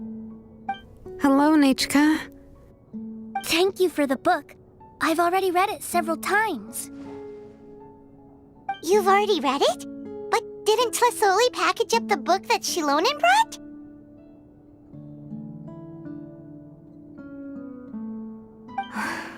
No, she's all mixed up. The one she read isn't from Shilonen. It's one I bought for her before. A few days ago, she told me she wanted a book. I know nothing about these kinds of books, so I had no choice but to go to the tribe and look for a copy. I eventually found one and bought it for her. I put it in her room once I got back. Soon after, she suddenly developed a fever. I was so busy taking care of her that I forgot about the book and even forgot that she had asked you for a gift. Auntie, do you know which version of the book you bought? Which version? The shopkeeper said it was the one with the perfect ending to the story. Apparently that's the only one you can find on the market now. Oh, it's all my fault. You wasted your money and now it won't even be a surprise. Oh, it's all right. It's just a book. As long as Nechka enjoys it, that's what matters. Oh, right. Nechka probably doesn't know us. You're Paimon and Miss Traveler. Mom told me about you. Oh! Seems like everyone knows who we are now. Yeah, Nechka seems to be doing pretty well today. Since she's been stuck indoors for the last few days, why don't we take her out for a walk?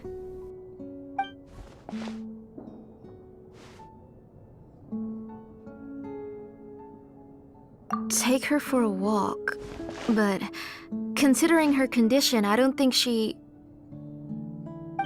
Oh, don't worry, Auntie. She'll be safe with the Traveler and me. We won't leave the tribe, and if anything comes up, we'll be sure to find the doctor immediately. Besides, it's her birthday in a few days, and we need to go to the tribe to buy some things. Let's give her a proper celebration.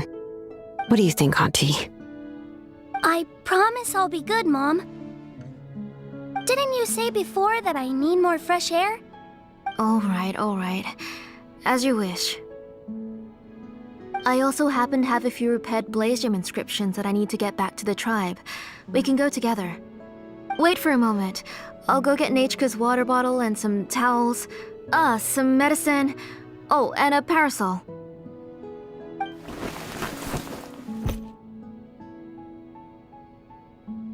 Talk about being prepared.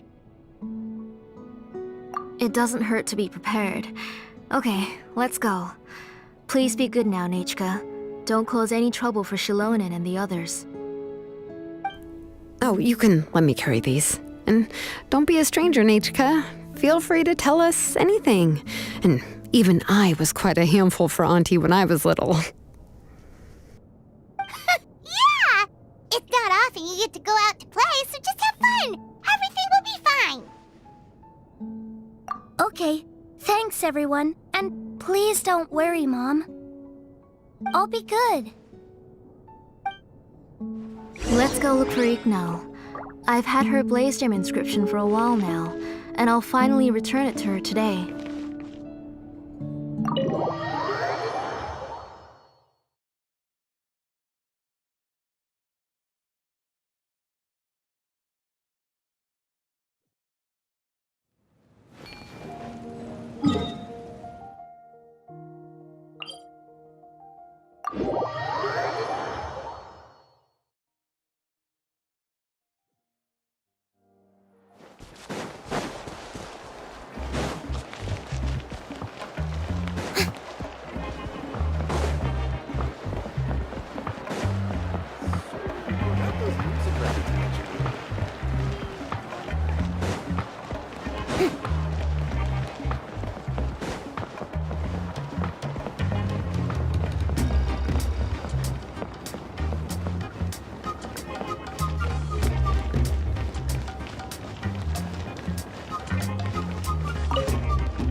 Tosoli, what brings you to the tribe today? Oh, and Nachika too! Oh, she seems to be doing much better now. She's even out and about. I'm sure it won't be long before she'll be playing with Chanil and the others. I hope so. Here, Ignal. This is your inscription. I've finished repairing it. Oh, thank you for bringing it back for me. Oh, by the way, I came across a piece of good quality ore a while ago. I was thinking of using it to make some pretty jewelry for little Nachika. I remember that Nachika would become so happy every time she saw a shiny ring. Right, Nachika? I'm sure she'd love that. Thank you. My pleasure. Give me a moment. I'll bring the ore. Oh, I can make the jewelry for her. What kind would you like, Nachika? I would like... Something shaped like an embercore flower would be nice. She was always asking me before to make her an ancient name with an embercore flower design. Noted. I'll make that as a gift for her next birthday. Sorry, Nichka. It won't be a surprise for you. That's okay. Thank you, Shilonen. Found it! Sorry to keep you waiting. Here, please take it. By the way, Nichka, feel free to write to me if you ever want to know more about ores. Well, I was shocked last time when you wrote me out of the blue asking for a volcanic crystal. Sorry about that. She can hardly contain her curiosity now that she started to recover. She's still too weak to go out whenever she wants, so she begs me every day to help her write letters to people in the tribe about all sorts of things. That's how you know she's one of the children of Echoes. It's normal for us to be interested in ore. Everything's looking up! Oh, we're just like the main character in the new version of To Kill the Brave, when he was about to save his brother Rimac.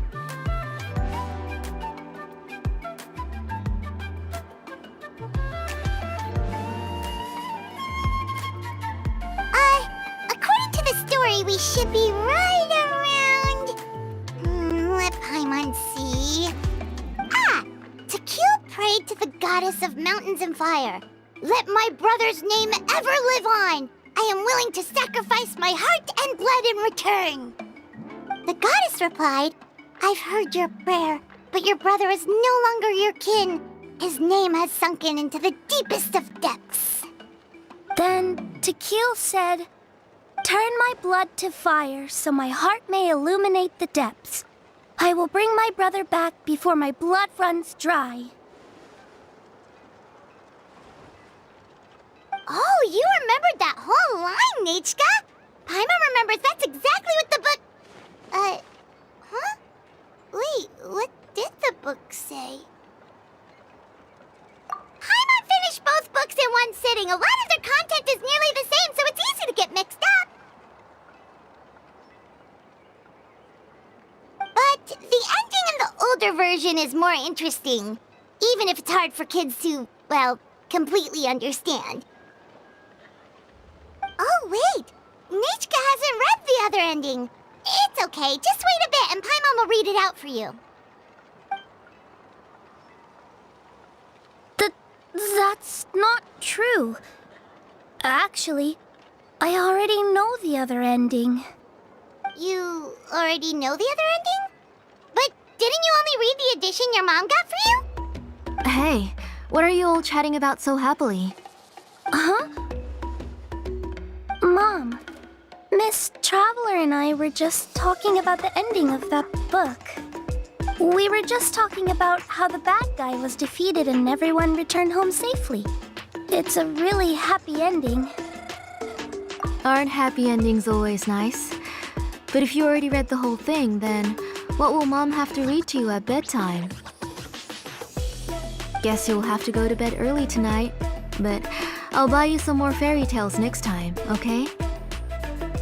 Okay, Mom. It's a pretty good quality. I'll be able to give Nichka a beautiful and durable piece of jewelry for her next birthday. But, for now, let's focus on celebrating her upcoming birthday. Where are we headed to next, Auntie? Next, let's visit Apashpalan. He should be close by. Stay close, Nichka. Don't go too far. Yes, Mom.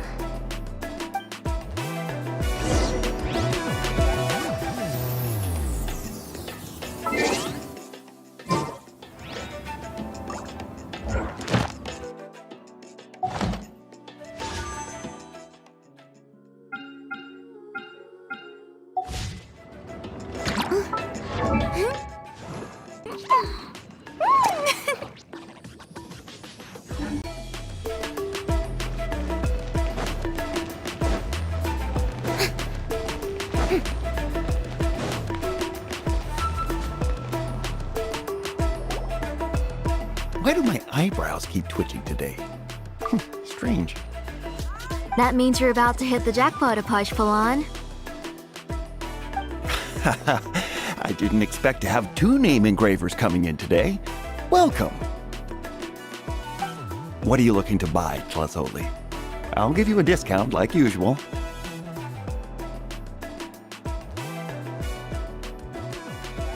Whoa! Offering a discount just like that? Tlasoli sure has connections. She was once our name engraver and did a lot for the tribe. It's only fair that I offer her a discount. Thank you for your generosity. I've finished repairing your blaze gem inscription. Here, have a look. Come on, Nechka, say thank you. Thank you, sir. Oh, so this is Nechka. Tlasoli has shown me some pictures before. It looks like you're doing much better now. How about this? Go ahead and pick anything you'd like from the store. Think of it as a gift from me. No, that's all right. Mom told me that you've already given a lot to our family. Oh, well, that was for your family. I've never given anything just for you. If you don't feel like it, you can also let your mom choose for you. Oh, no need to stand on ceremony, Auntie. Go ahead and pick something for Nechka. His drills and small clamps are good quality. The measurements of each part are exact, and they're always very durable. I always come here to buy things if I find myself in a pinch. Oh, do you have any child-friendly safety scissors? I remember seeing a few different styles.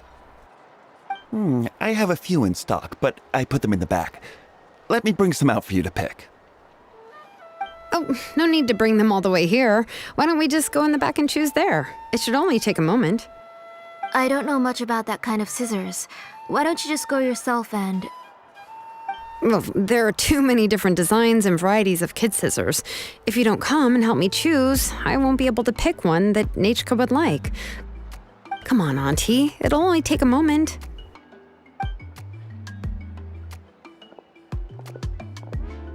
And there goes Shalone dragging Tlasoli off to buy more stuff. Whew, what a busy day. I won't run off. Paimon, who's your favorite character in To Kill the Brave? Paimon's favorite? To Kill, of course. He went through a lot to rescue his family. In the old version of the story, he was never able to reunite with his family, but he was still really strong and fought as best as he could. What about you, Nechka? Which character do you like?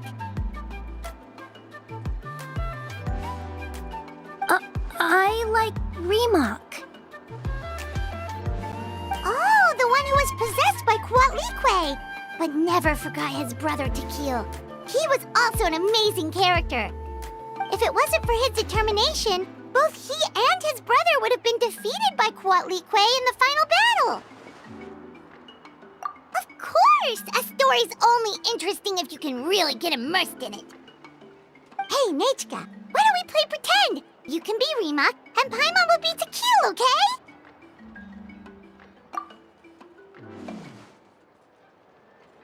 Miss Traveler, can I play the role of Kuatlique? But isn't she the villain? In the old version, she even ate Remak and took on his appearance. Ah, right. She read the version with a happy ending. And that one, Kuatlique was defeated and the brothers both survived. Well, it doesn't matter. Only the lines at the end were different. You can go on ahead and say your favorite lines, Nechka. Paimon's read both versions, so she'll be able to play along. My favorite line is the one from the end. It's... Come here, Nechka. Look at you. You're sweating. Mom! Let me wipe your forehead. Now, drink some water. This child. You forget everything as soon as you start playing. We've picked something out for Nechka. A Paishpalan will deliver it to Auntie's house once he's packaged it up. How was Nechka? Oh, we were just about to get to the exciting part. Really? Oh, now that Paimon thinks about it, Shilonen has dragged Tlasoli away from us a couple of times now. But why? Let's talk later. Just trust me and act normal for now. Oh, we should head to our last stop, Auntie. It's real hot today, and we shouldn't let Nechka be in the heat for too long. Right. Let's go see Chevin and head back home.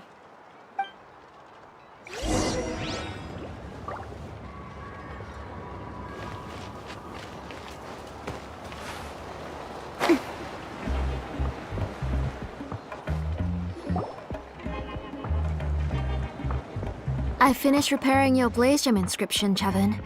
I've also reinforced it so it shouldn't fall apart so easily now. Thank you. How about the volcanic crystal? Was it usable? Yes, thanks for that. You're welcome. I just want to see Nechka get better. Thank you, Miss Chevin. It's fine. Honestly, you're both too polite for your own good. I was wondering where you got the ore for such a large-scale Blaze Gem inscription. So you must be one of Auntie's accomplices, then. Oh, Shilonen. We already know what's going on.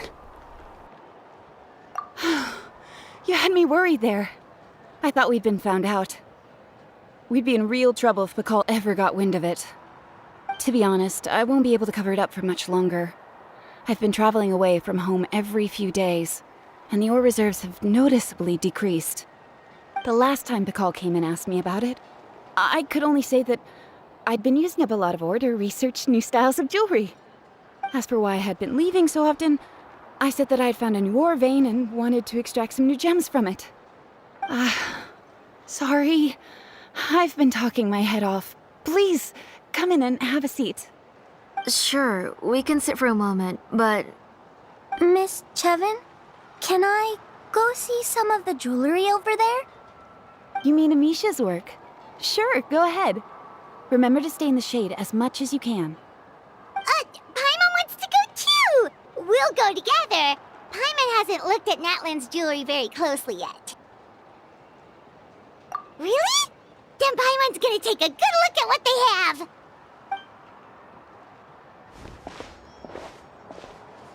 You haven't bought any jewelry for a while, Auntie. Why don't you pick one out? Come on, Nichka! We don't know anything about Natlan's jewelry, so you can help us pick something out!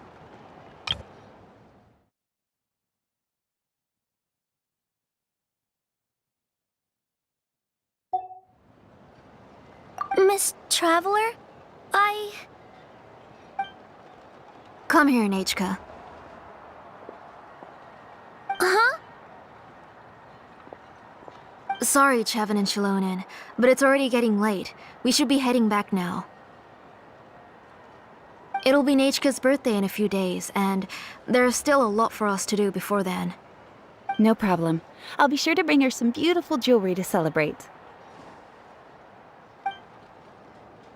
Mom,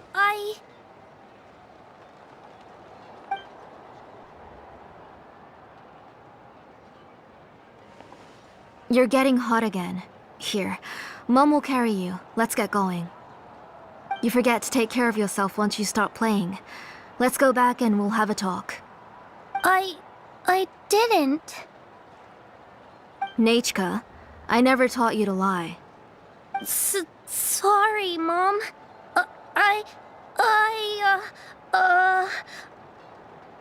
Nichka's looking at us. Paimon feels like something's not right.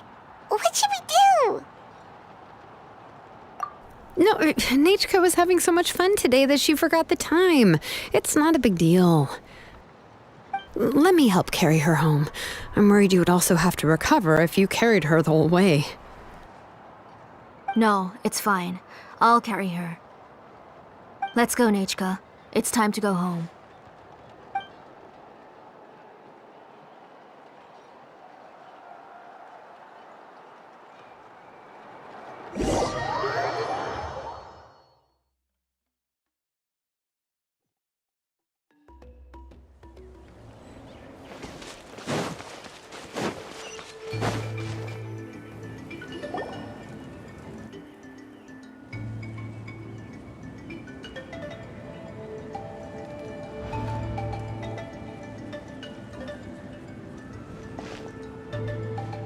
Thank you, everyone, for spending so much time with us today. Please be sure to come to Nechka's birthday party. Alright, it's nearly bedtime for Nechka, so let's part our ways here. Oh, Auntie, remember to give her the book, that copy of To Kill the Brave I brought. I went to a lot of trouble to find it. I understand. Really, do you think I'd let your efforts go to waste? It's very special to receive a book from you. I'm sure she'll put it somewhere safe. Right, Nechka? Yeah. Thanks, Shilonen. Oh, put it somewhere? Isn't she going to read it? Well, I've read the story to her many times already. She's even memorized nearly every line. Oh, that won't be a problem, Auntie. Nechka's probably never heard this version of To Kill the Brave. Oh. What's different about this version? The majority is about the same, but the ending is different from the one that you bought her. The one I gave her is the unedited version that was originally published. It was released long before Nechka fell ill. Oh, but I remember you were never very interested in fairy tales, Shilonen. Huh.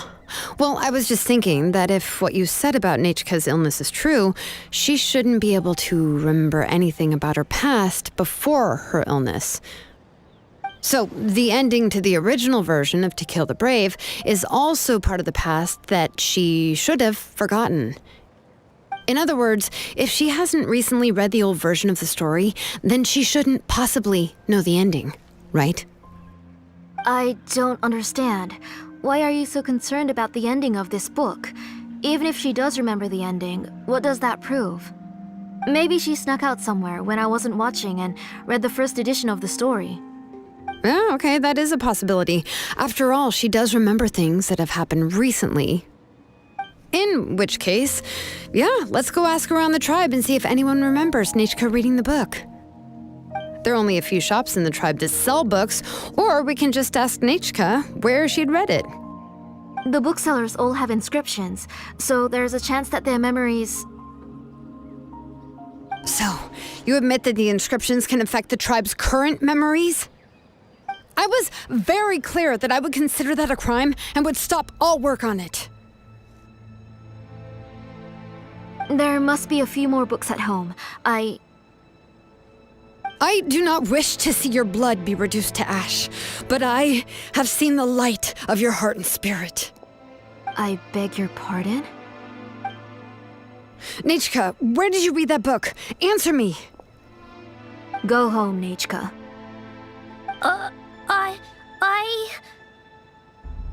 Are you disobeying me? You're the one who wrote me the letter, Nechka. You're the one who wanted the book. Only you can speak for yourself. We're listening, Nechka. Right here, right now. Remember my name, brother. As long as you remember me, I will never have left. Silence. That's the line from the old ending. Nechka remembers it. I know everything. Shilonen, help me, please. Something's blocking the door. Get back!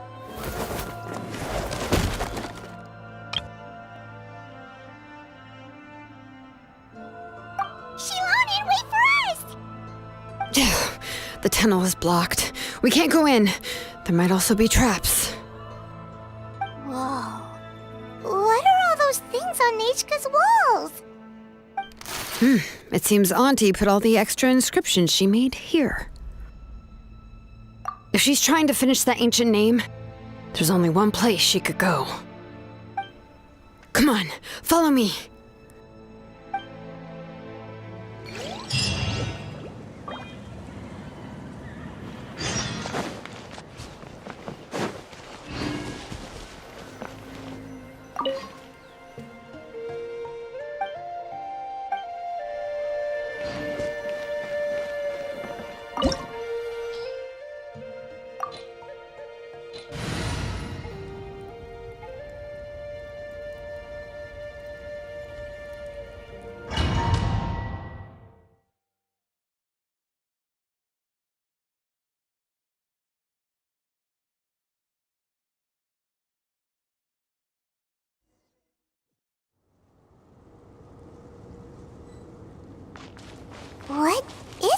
place.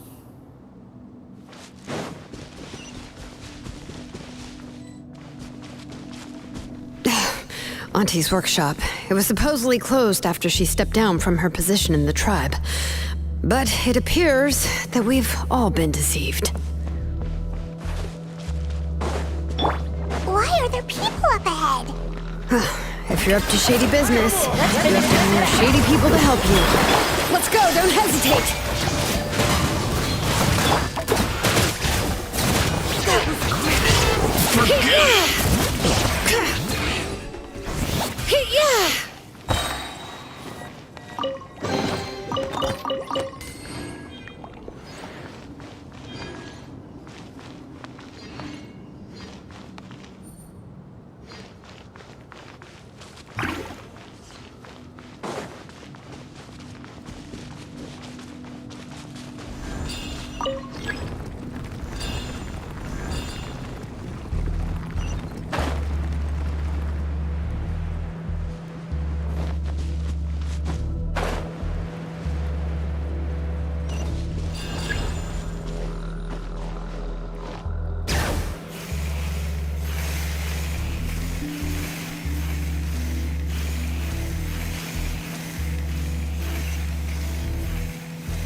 Bring it!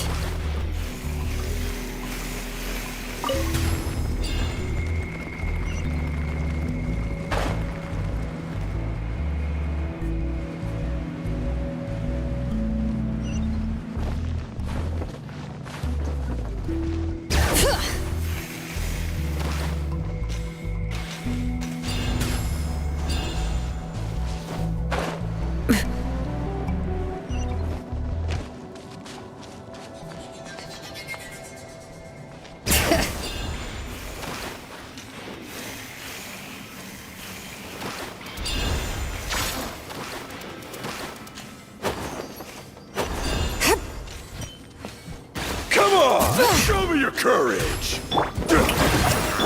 Shine down! One with nature.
Illusion shattered! The wind knows me. Solidify! That was quick. Forget it! Hear the echoes of the valley. Torn to oblivion. Shine down. The door's closed here too. Where should we go now? The transport system seems to still be functioning. Let's go look for the controls and get this cart running again. Maybe it can take us further inside.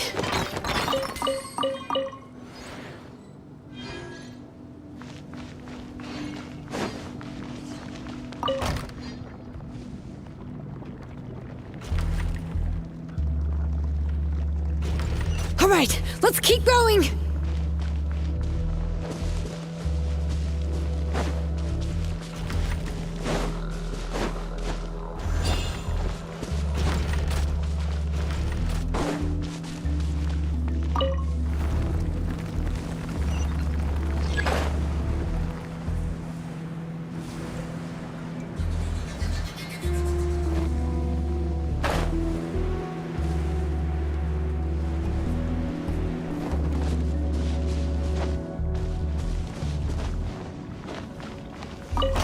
Bring it!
Yep.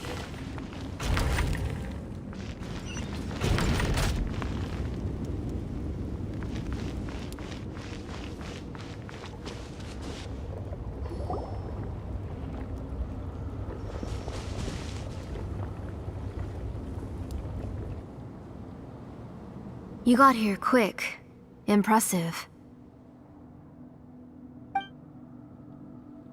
Nechka's up there! What are you planning to do to her?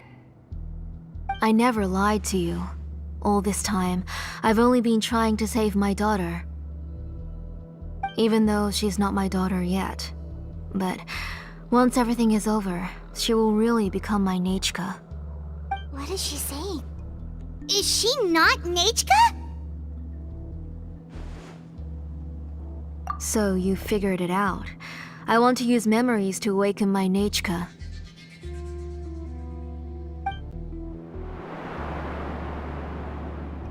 She has stayed in the Night Kingdom for far too long. She's afraid of the dark and cold. I'm the one who made her stay there alone, so I must bring her back. Don't worry, Nechka. Mom hasn't forgotten anything. She has always remembered your name.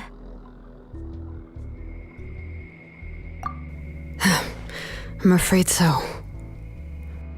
Then, who's that girl lying up there? She's a child from my tribe. Her parents were killed in the same abyss attack. But wouldn't you know it, her birthday is the same as that of my Nechka. I raised her and took care of her for many years. I thought that taking her in would help me feel better. I was so happy the first time she was willing to call me Mom. But then, I suddenly felt very, very scared. Is she really my child? My child's name is Nechka. It could only be Nechka. How could I be happy? My little Nechka is still waiting for me to get her home. As I said, I only want to bring Nechka back, even if it costs me everything. And now, The time has come for me to pay.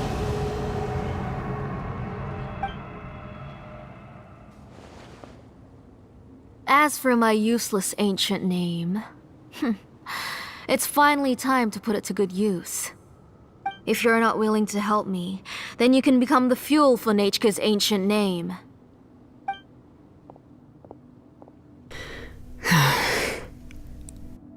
Shilonen, you have yet to make a move. I take it you're examining the inscriptions around you. It's no use. I've already set up the Blaze Gem inscriptions, and the engraving diagram has already begun to run. It's all thanks to your ideas. Now, the central inscription will finally become Nechka's ancient name. After Nechka returns, I'll make sure to invite you to her birthday party.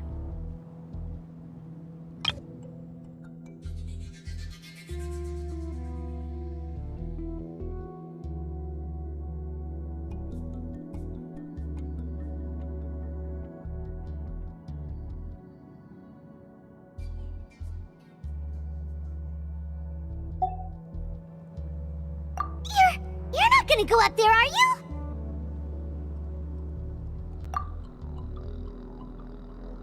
There's a flaw in this engraving diagram. The weak point is almost about to activate. So on my mark. Don't worry, Nechka. Don't worry. Mom is here. 3. Mom will always be with you. I'll never forget you. 2. Wake up, Nechka. Now. Please, wake up. 1.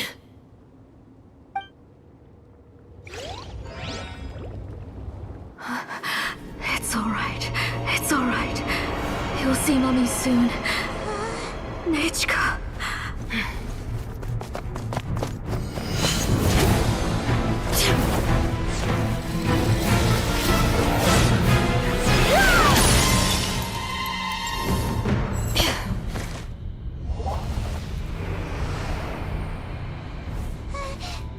Keep back!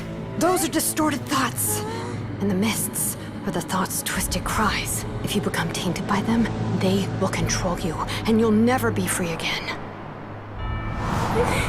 Where are you? I don't want medicine. It hurts. It hurts. Why am I alone? Nechka, why? No more medicine. Will you stay with me forever? Please never leave me again.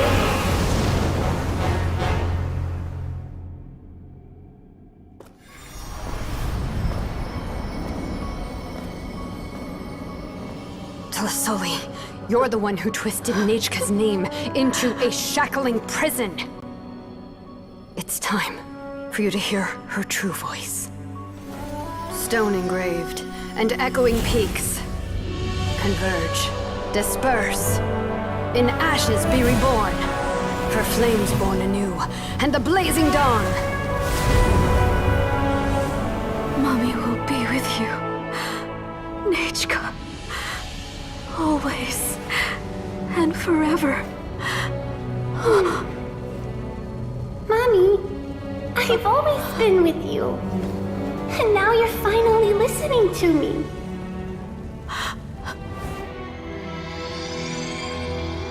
The old births the new, as flowers shield the roots, so life ever cycles until we return to the loam. We've known each other a while, but we've never met. You're Nechka? Yes, but I still don't know your name. My name's Nepeka. It really suits you.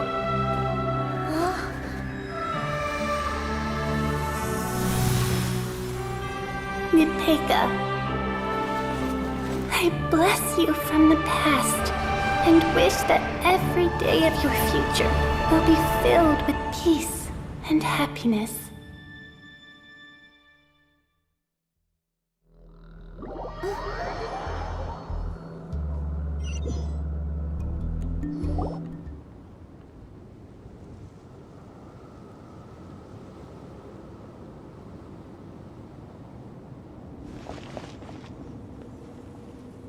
I saw Nechka and was speaking with her, but now, where did she go? Nechka? Nechka? Where are you? Answer, Mummy. Please. Please. Shilonen, you saw her too, didn't you? You saw my little Nechka. I felt her hands and hugged her. I was right. I was right. Those gray shadows were just a minor mistake. I just need to restart the ritual again. Alright, I'll start it again and Nechka will... Have you still not come to your senses, Auntie? What senses? I was not wrong. Nothing about what happened was wrong. She's just a little upset and was trying to ignore me. That child sure knows how to throw a tantrum. But I understand. I can accept that. Enough, Tlasoli! The person you summoned with the Blaze Gem inscription wasn't the real Nechka at all. You collected memories of Nechka from countless people, but you forgot one thing. Among what you gathered were not only real memories, but also countless emotions. Didn't you realize what kind of emotions people would feel upon seeing Nechka's condition? When people held a dying child's hand, when they felt her faint breath and saw the helplessness in her eyes, when they sensed her body growing colder and colder, what could they feel but abject pain and sorrow? I took those emotions. You absorbed those emotions into the Blaze Gem inscriptions and solidified them as a piece of her past. Those gray figures were projections of that past. They could only reproduce the appearance of Nechka in her sickly state. What the real Nechka wished to say was drowned out by those twisted and painful thoughts. I didn't want things to turn out like this. All I wanted was to remember Nechka, to see her again. Nechka has always been with you, Auntie. Everything has long been recorded on your ancient name, the one you said was useless. You exhausted every option and sacrificed everything in the hopes of saving your daughter. That is undeniable. But have you forgotten the true meaning of your own ancient name? My ancient name is Undugu. The immovable love between you and Nechka has already been recorded in your ancient name, but you chose to ignore that. Names are blessings from the past to the future. You told me that, Auntie. You gave Nechka her name, her first blessing. But now, you've turned her name into a prison by taking an innocent child captive, and you've imprisoned yourself. Nechka is everything to me. Without her, I can't see any future for me. And as for blessings... What blessings have I had since the day she passed? I see her in my dreams every day, grasping my hand, telling me she's in pain, asking me to hold her.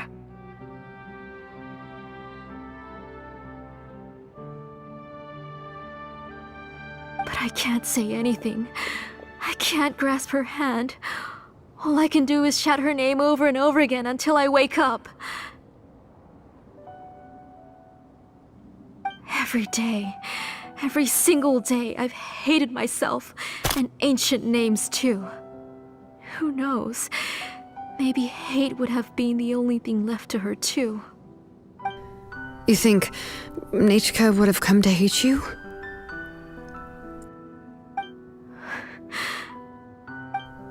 Auntie, do you still remember the last words Nechka ever said to you? Do you remember what her final words really were?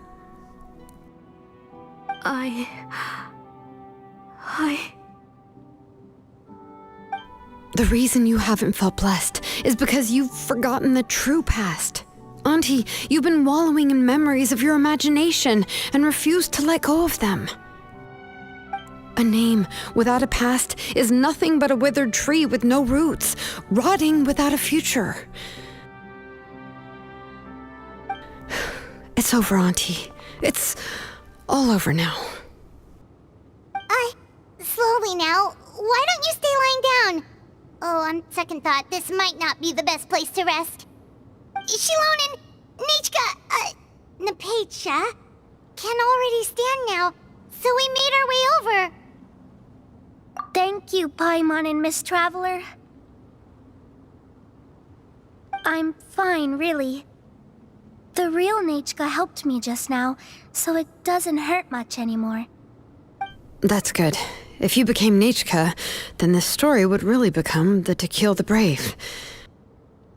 This isn't the place to chat. Come on, let's get out of here. But what about Tlasoli? Oh, don't worry. She won't be able to cause any more trouble now.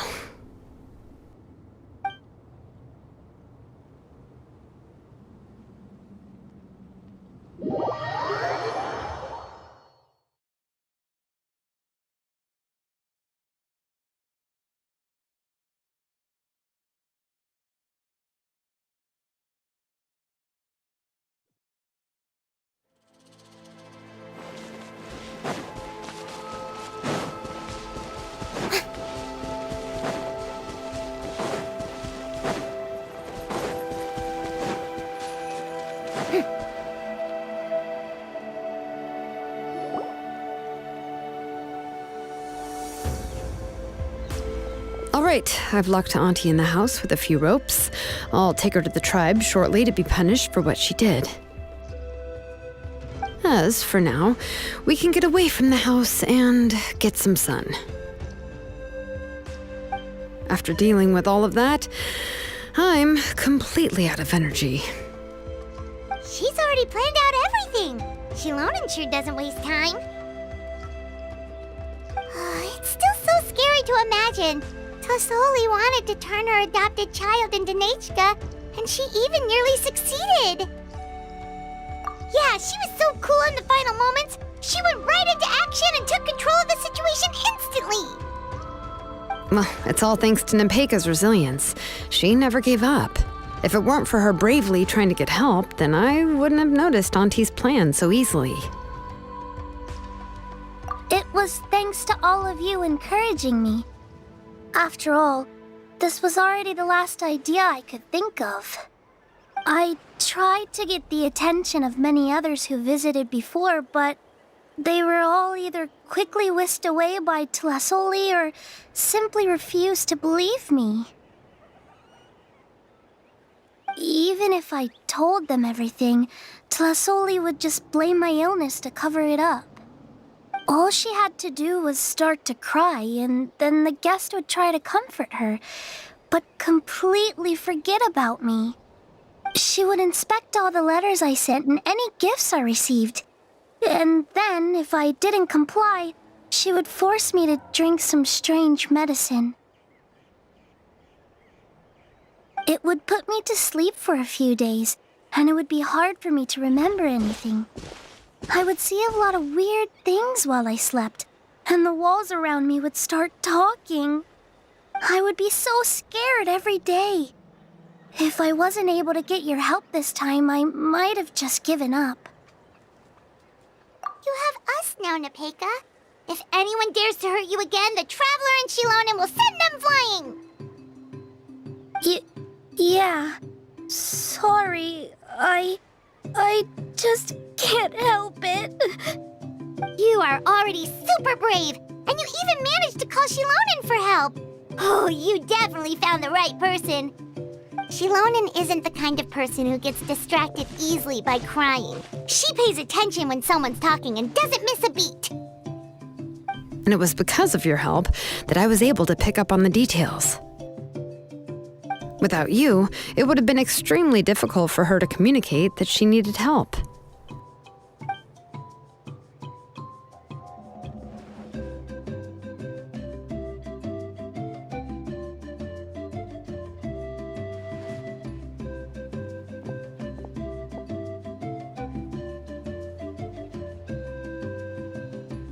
Tlasoli would certainly be more on guard if I tried to speak with her, and would probably have just kept Napeika locked up in her room again. So we had a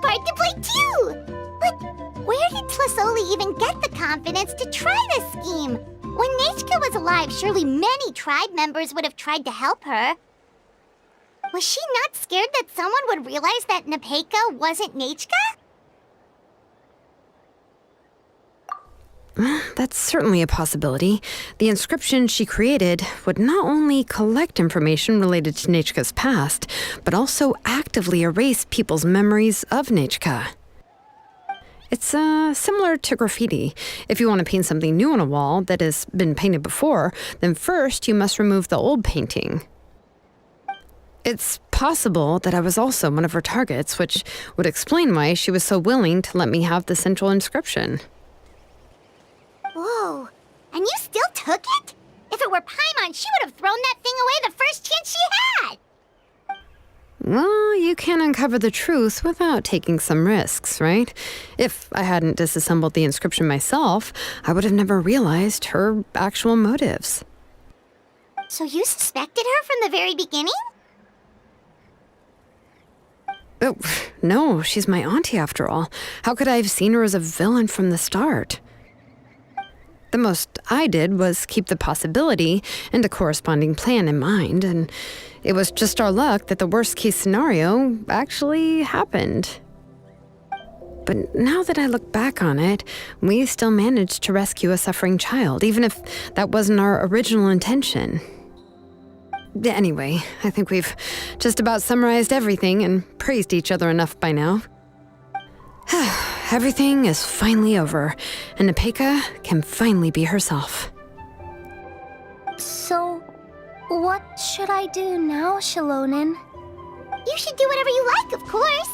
No one's going to lock you up anymore. But I don't know what I can do. Everything I know is about Nechka. What she'd like to eat, which flowers she enjoyed, how she acted and spoke. I'm not her, but I can only be like her. I don't know, Shilonen. I just don't know. Oh, don't worry, Nepeka. The Blaze Gem inscription isn't working anymore. No one will force you to be somebody else again. But I no longer remember anything about myself now besides my name. What if I never remember my life and lose all of my past? I'm scared, Shilonen. What should I do? Oh, don't cry, Nepeka.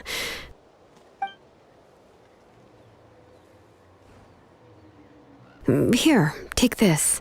I took some ore from Tlasoli's collection and made this as a mold. A Blaze Gem inscription! You can make them too? Oh, of course not. It's just a pretty piece of stone. Take it. I've engraved your name, Nepeka, on the top. This is your first blessing, the one you received from a pair of people who loved you with all their hearts. It has always protected you and stood over you. For all of past, present, and future, it's never strayed far. But I don't even remember the names of my parents. I don't remember anything.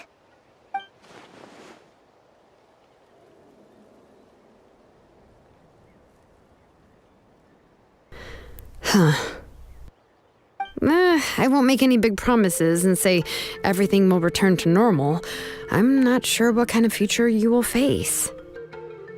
I can only promise that no matter what the future holds, your name will never fade.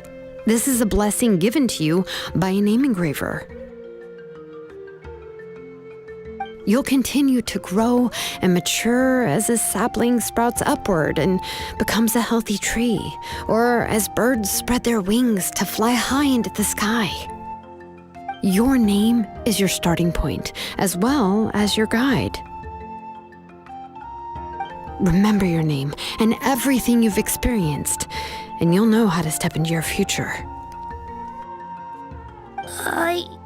I'll do my best. You can do it, Nepeka! Thank you all. Shilonen, Paimon, and Miss Traveler. If you really can't come up with what to do, don't worry. Just relax and take it easy. We're from the same tribe after all. If nothing else works, I can always go to the elders and look up your history.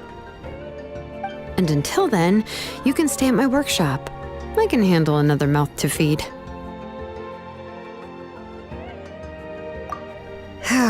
I don't know if the plan will work. I'm not even sure who I should look for. Well, rather than placing our hopes on a plan that relies so heavily on luck, we should just focus on ourselves. Well, anyway, enough about all that for now. Let me take Tlasoli back to the tribe first. Oh, come with me, Nepeka. Oh, gosh. I nearly forgot that we haven't even had dinner yet. What would you like to eat? Huh? Oh, anything. I'm not picky. Oh, good. Let's go. We have a lot of work to do. We have a very busy future ahead of us. Oh, and one more thing. Happy birthday, Nepeka.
Oh, you're here.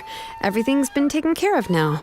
I was just about to go have a rest. Well, the tribe is still discussing that. I mean, not many have ever used ancient names to commit a crime. Pakal will have a lot on his plate. What I do know is that Tlasoli's workshop will be closed permanently, and any remaining incomplete blaze gem inscriptions will be completely destroyed. And as for the completed blaze gem inscriptions, I'll be handling them, which, yet another hassle to deal with. Anyway, at least her ancient name is fine. Otherwise, we'd have a real mess on our hands. Oh, and speaking of ancient names, I actually have some good news. The memories that were absorbed by the blaze gem inscriptions can be restored to their owners. Now, once all the blaze gem inscriptions stop working, the memories will return to their respective owners. Yeah, that's right. Wait, now that I think about it, in her attempt to get Nechka to come back, Auntie made the entire tribe forget about her. Now, Nechka really is gone, but everyone is about to remember her. What a bizarre turn of events. She's resting in my workshop. I contacted others from the tribe and told them about my plan to conduct an official investigation into her history. The tribe hasn't responded yet, so I'm planning to take her in for now and teach her some crafting skills. But that's for another time. For now, she should just rest and sleep. After all, she's got a busy future ahead of her.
Let's call a ceasefire!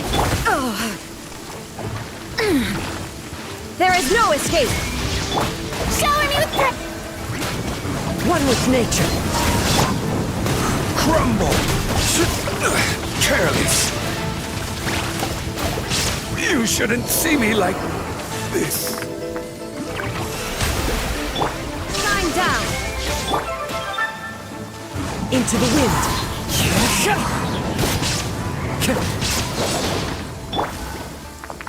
The show begins!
You have my approval.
Strike a pop!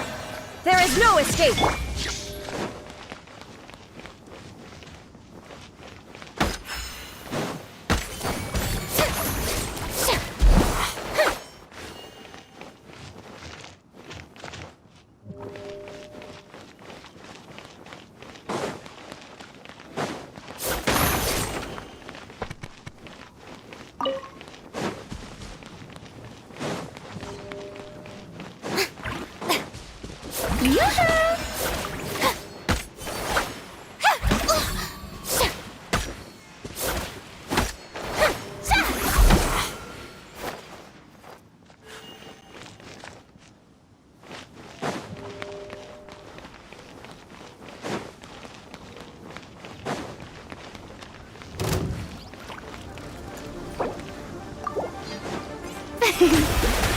How brilliant!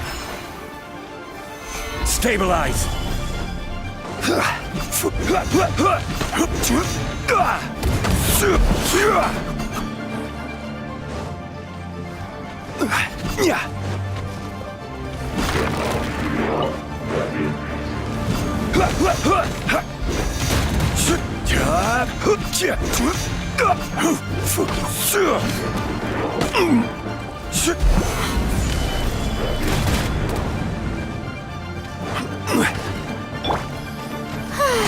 Shower me with praise! Time to shine!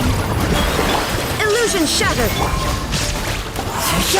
As one with wind and cloud! Inazuma shines eternal!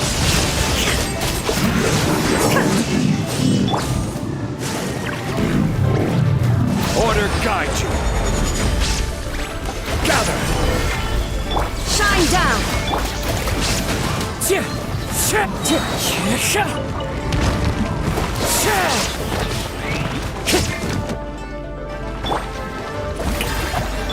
There is no escape! One with nature!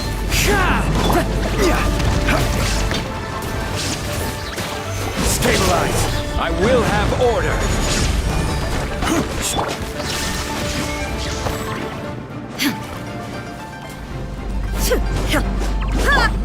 The wind knows me. Gather! Let my name echo in song! Yoo-hoo! Shine down! One with nature. Clouds high. The birds call.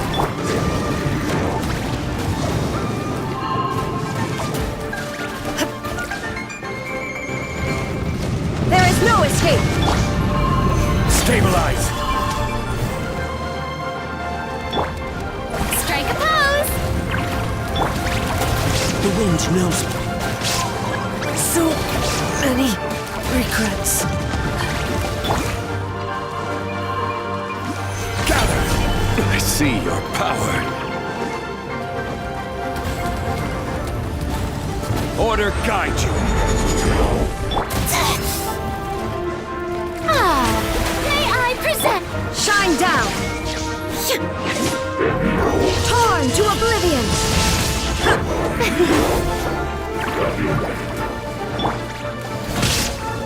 Detached from the world. Stabilize! Let the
Illusion shattered!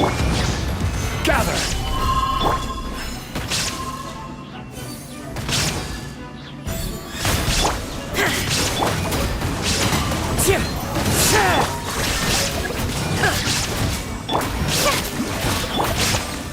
Solidify! I will have order! Into the wind!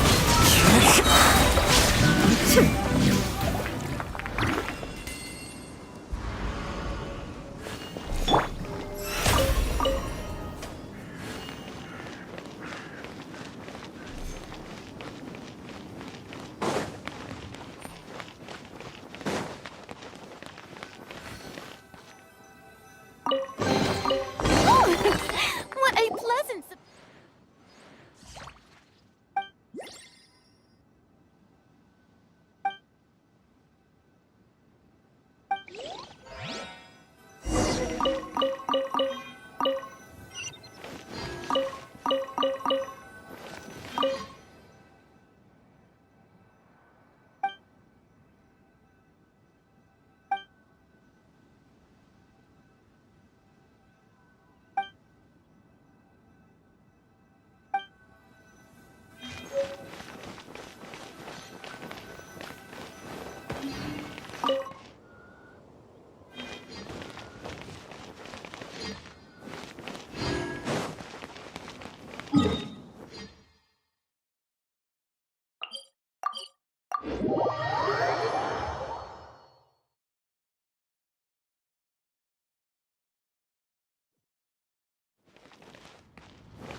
You can't beat the atmosphere.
New stock at Seago Antiques? Bad news.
Tea parties are a must for the well-mannered.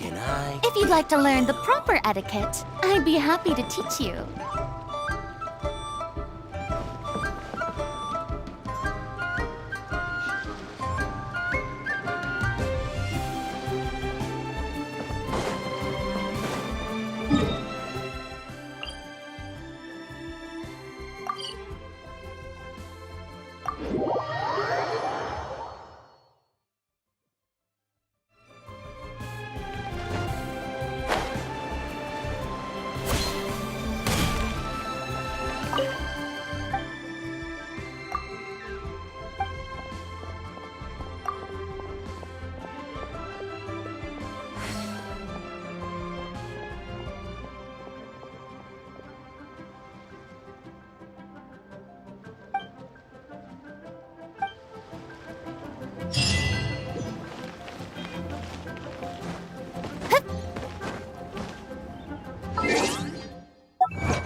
All tasks have been handed out.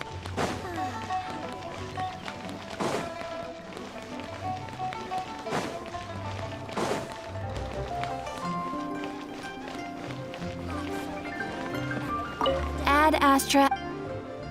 Thank you for completing.